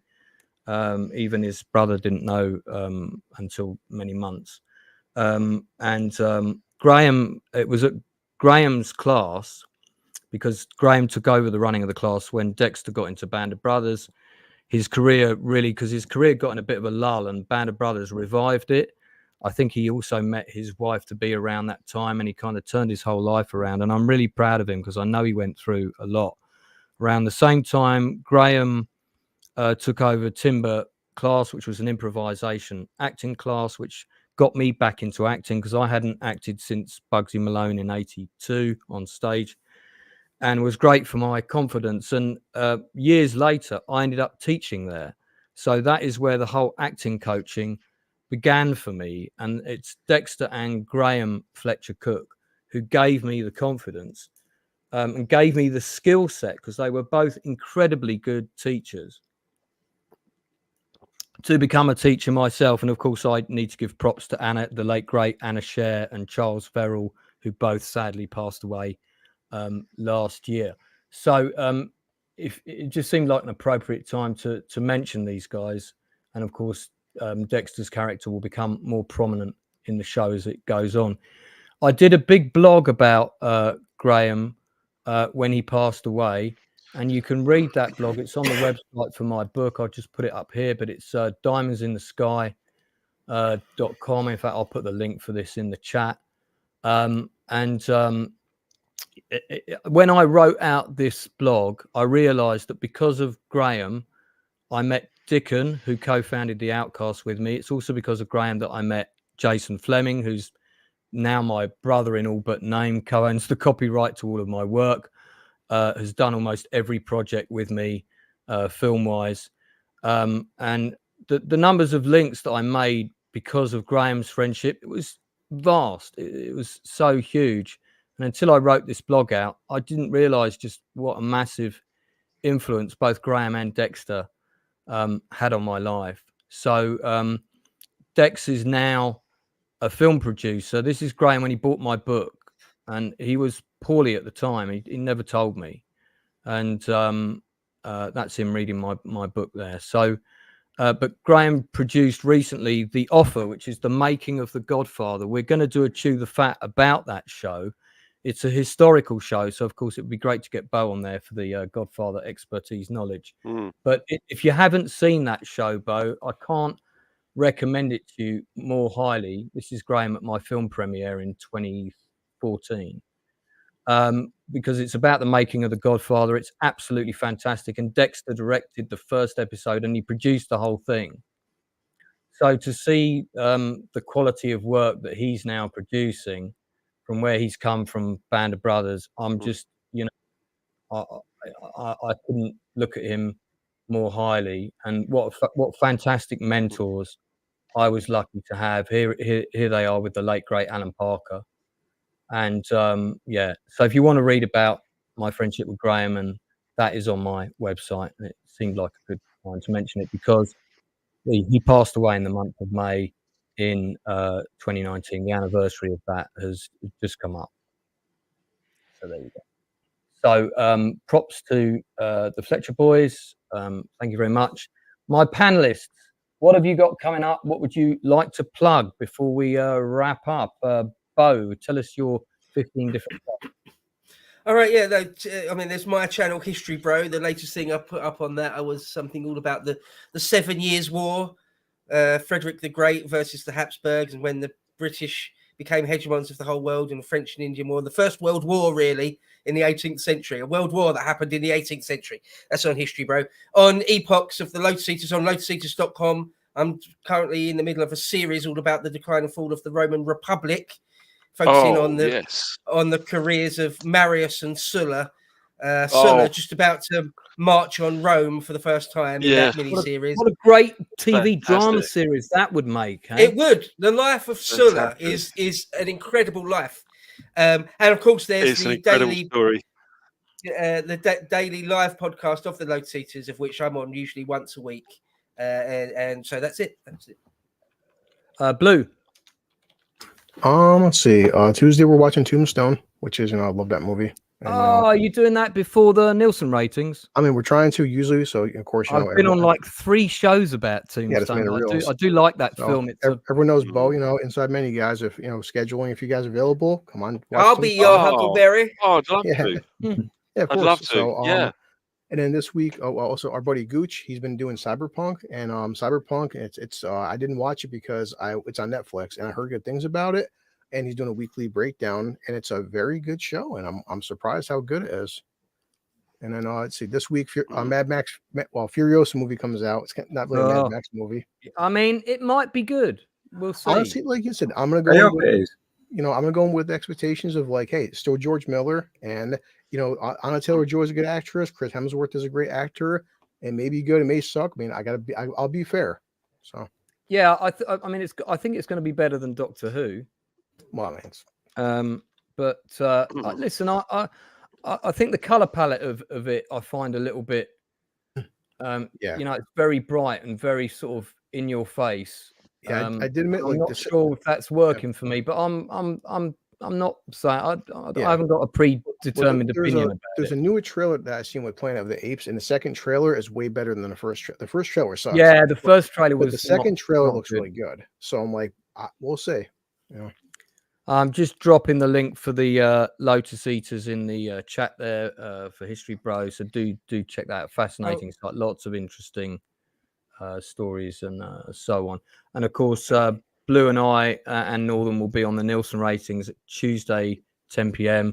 Well, we've got quite a bit of catching up to do because we did a Roger Corman special last week in honor of the great man himself. So we didn't review any of the new stuff we've been watching. I've seen quite a bit of good stuff. We're going to talk about the television show Franklin with Michael Douglas, which is about the mission of Benjamin Franklin to bring America into the war. It's actually really good. It's really well acted. I've got a couple of friends in it, and I highly recommend it. So we're definitely going to talk about that on Tuesday. Northern, you got anything you want to plug? No, I'm going to be doing a re-review on Dead Man's Shoes, and on 24th, I'll be interviewing Natalie Kennedy, and an hour later, we're going to be discussing The Shining. Whoa. Yeah, good stuff. All sounds cool. All sounds pretty good. Inside Man, anything you want to plug? And I'm going to give you the final word on tonight as you worked on the show. Well, that was good. Brief word. Thanks very much. Nothing to say. No, anything you want to plug? No, I've got nothing that I'm plugging at all. Okay. All right. Well, thanks to my guests for coming on and giving up a substantial portion of their time. We normally go for 2 hours. We've gone for 3. I had a feeling this one would go longer because there's so much to say about this episode. Thanks for people in the chat. Listen, I'm trying to hit 5,000 subs by the 14th of July, which is my 1-year anniversary episode. There's going to be a bit of a movie and TV quiz during a super mega long stream that's taking place that particular Sunday. Trying to hit 5,000 subs by then. I'm coming up to 3,500 now. So if you can share the love, let people know about the channel, I'd appreciate it. We've had some great industry interviews on lately. I had Dale Dyers, we just said earlier, from Band of Brothers. Just had one of the actresses from Mayans MC the other week. We had director Will Gilby, who did Jericho Ridge, which is a great little thriller if you haven't seen it, with Nicky Amuka Bird. And although we're trying to lock down a date, I have it in writing from the man himself that Michael Ironside is going to come on. So actor Michael Ironside should be on this channel in the near future, but we do seem to be having issues locking down availability. But he's verbally given me the yes, I'd love to do it. So I can say that much. But when it's happening, I'm not sure. But no more news from fake James Brolin. So fake James Brolin won't be coming on the channel. I'm pretty sure it's really Michael Ironside. So all right, that's it from us. Thanks very much for tuning in. I hope you found the episode interesting. We certainly covered a lot of ground. We'll be back talking about the missing episode next week. The missing episode. This is the first time you're ever going to hear about this and see the script, unless someone stops us in the intro. All right. Okay. Until then, that's good night from us.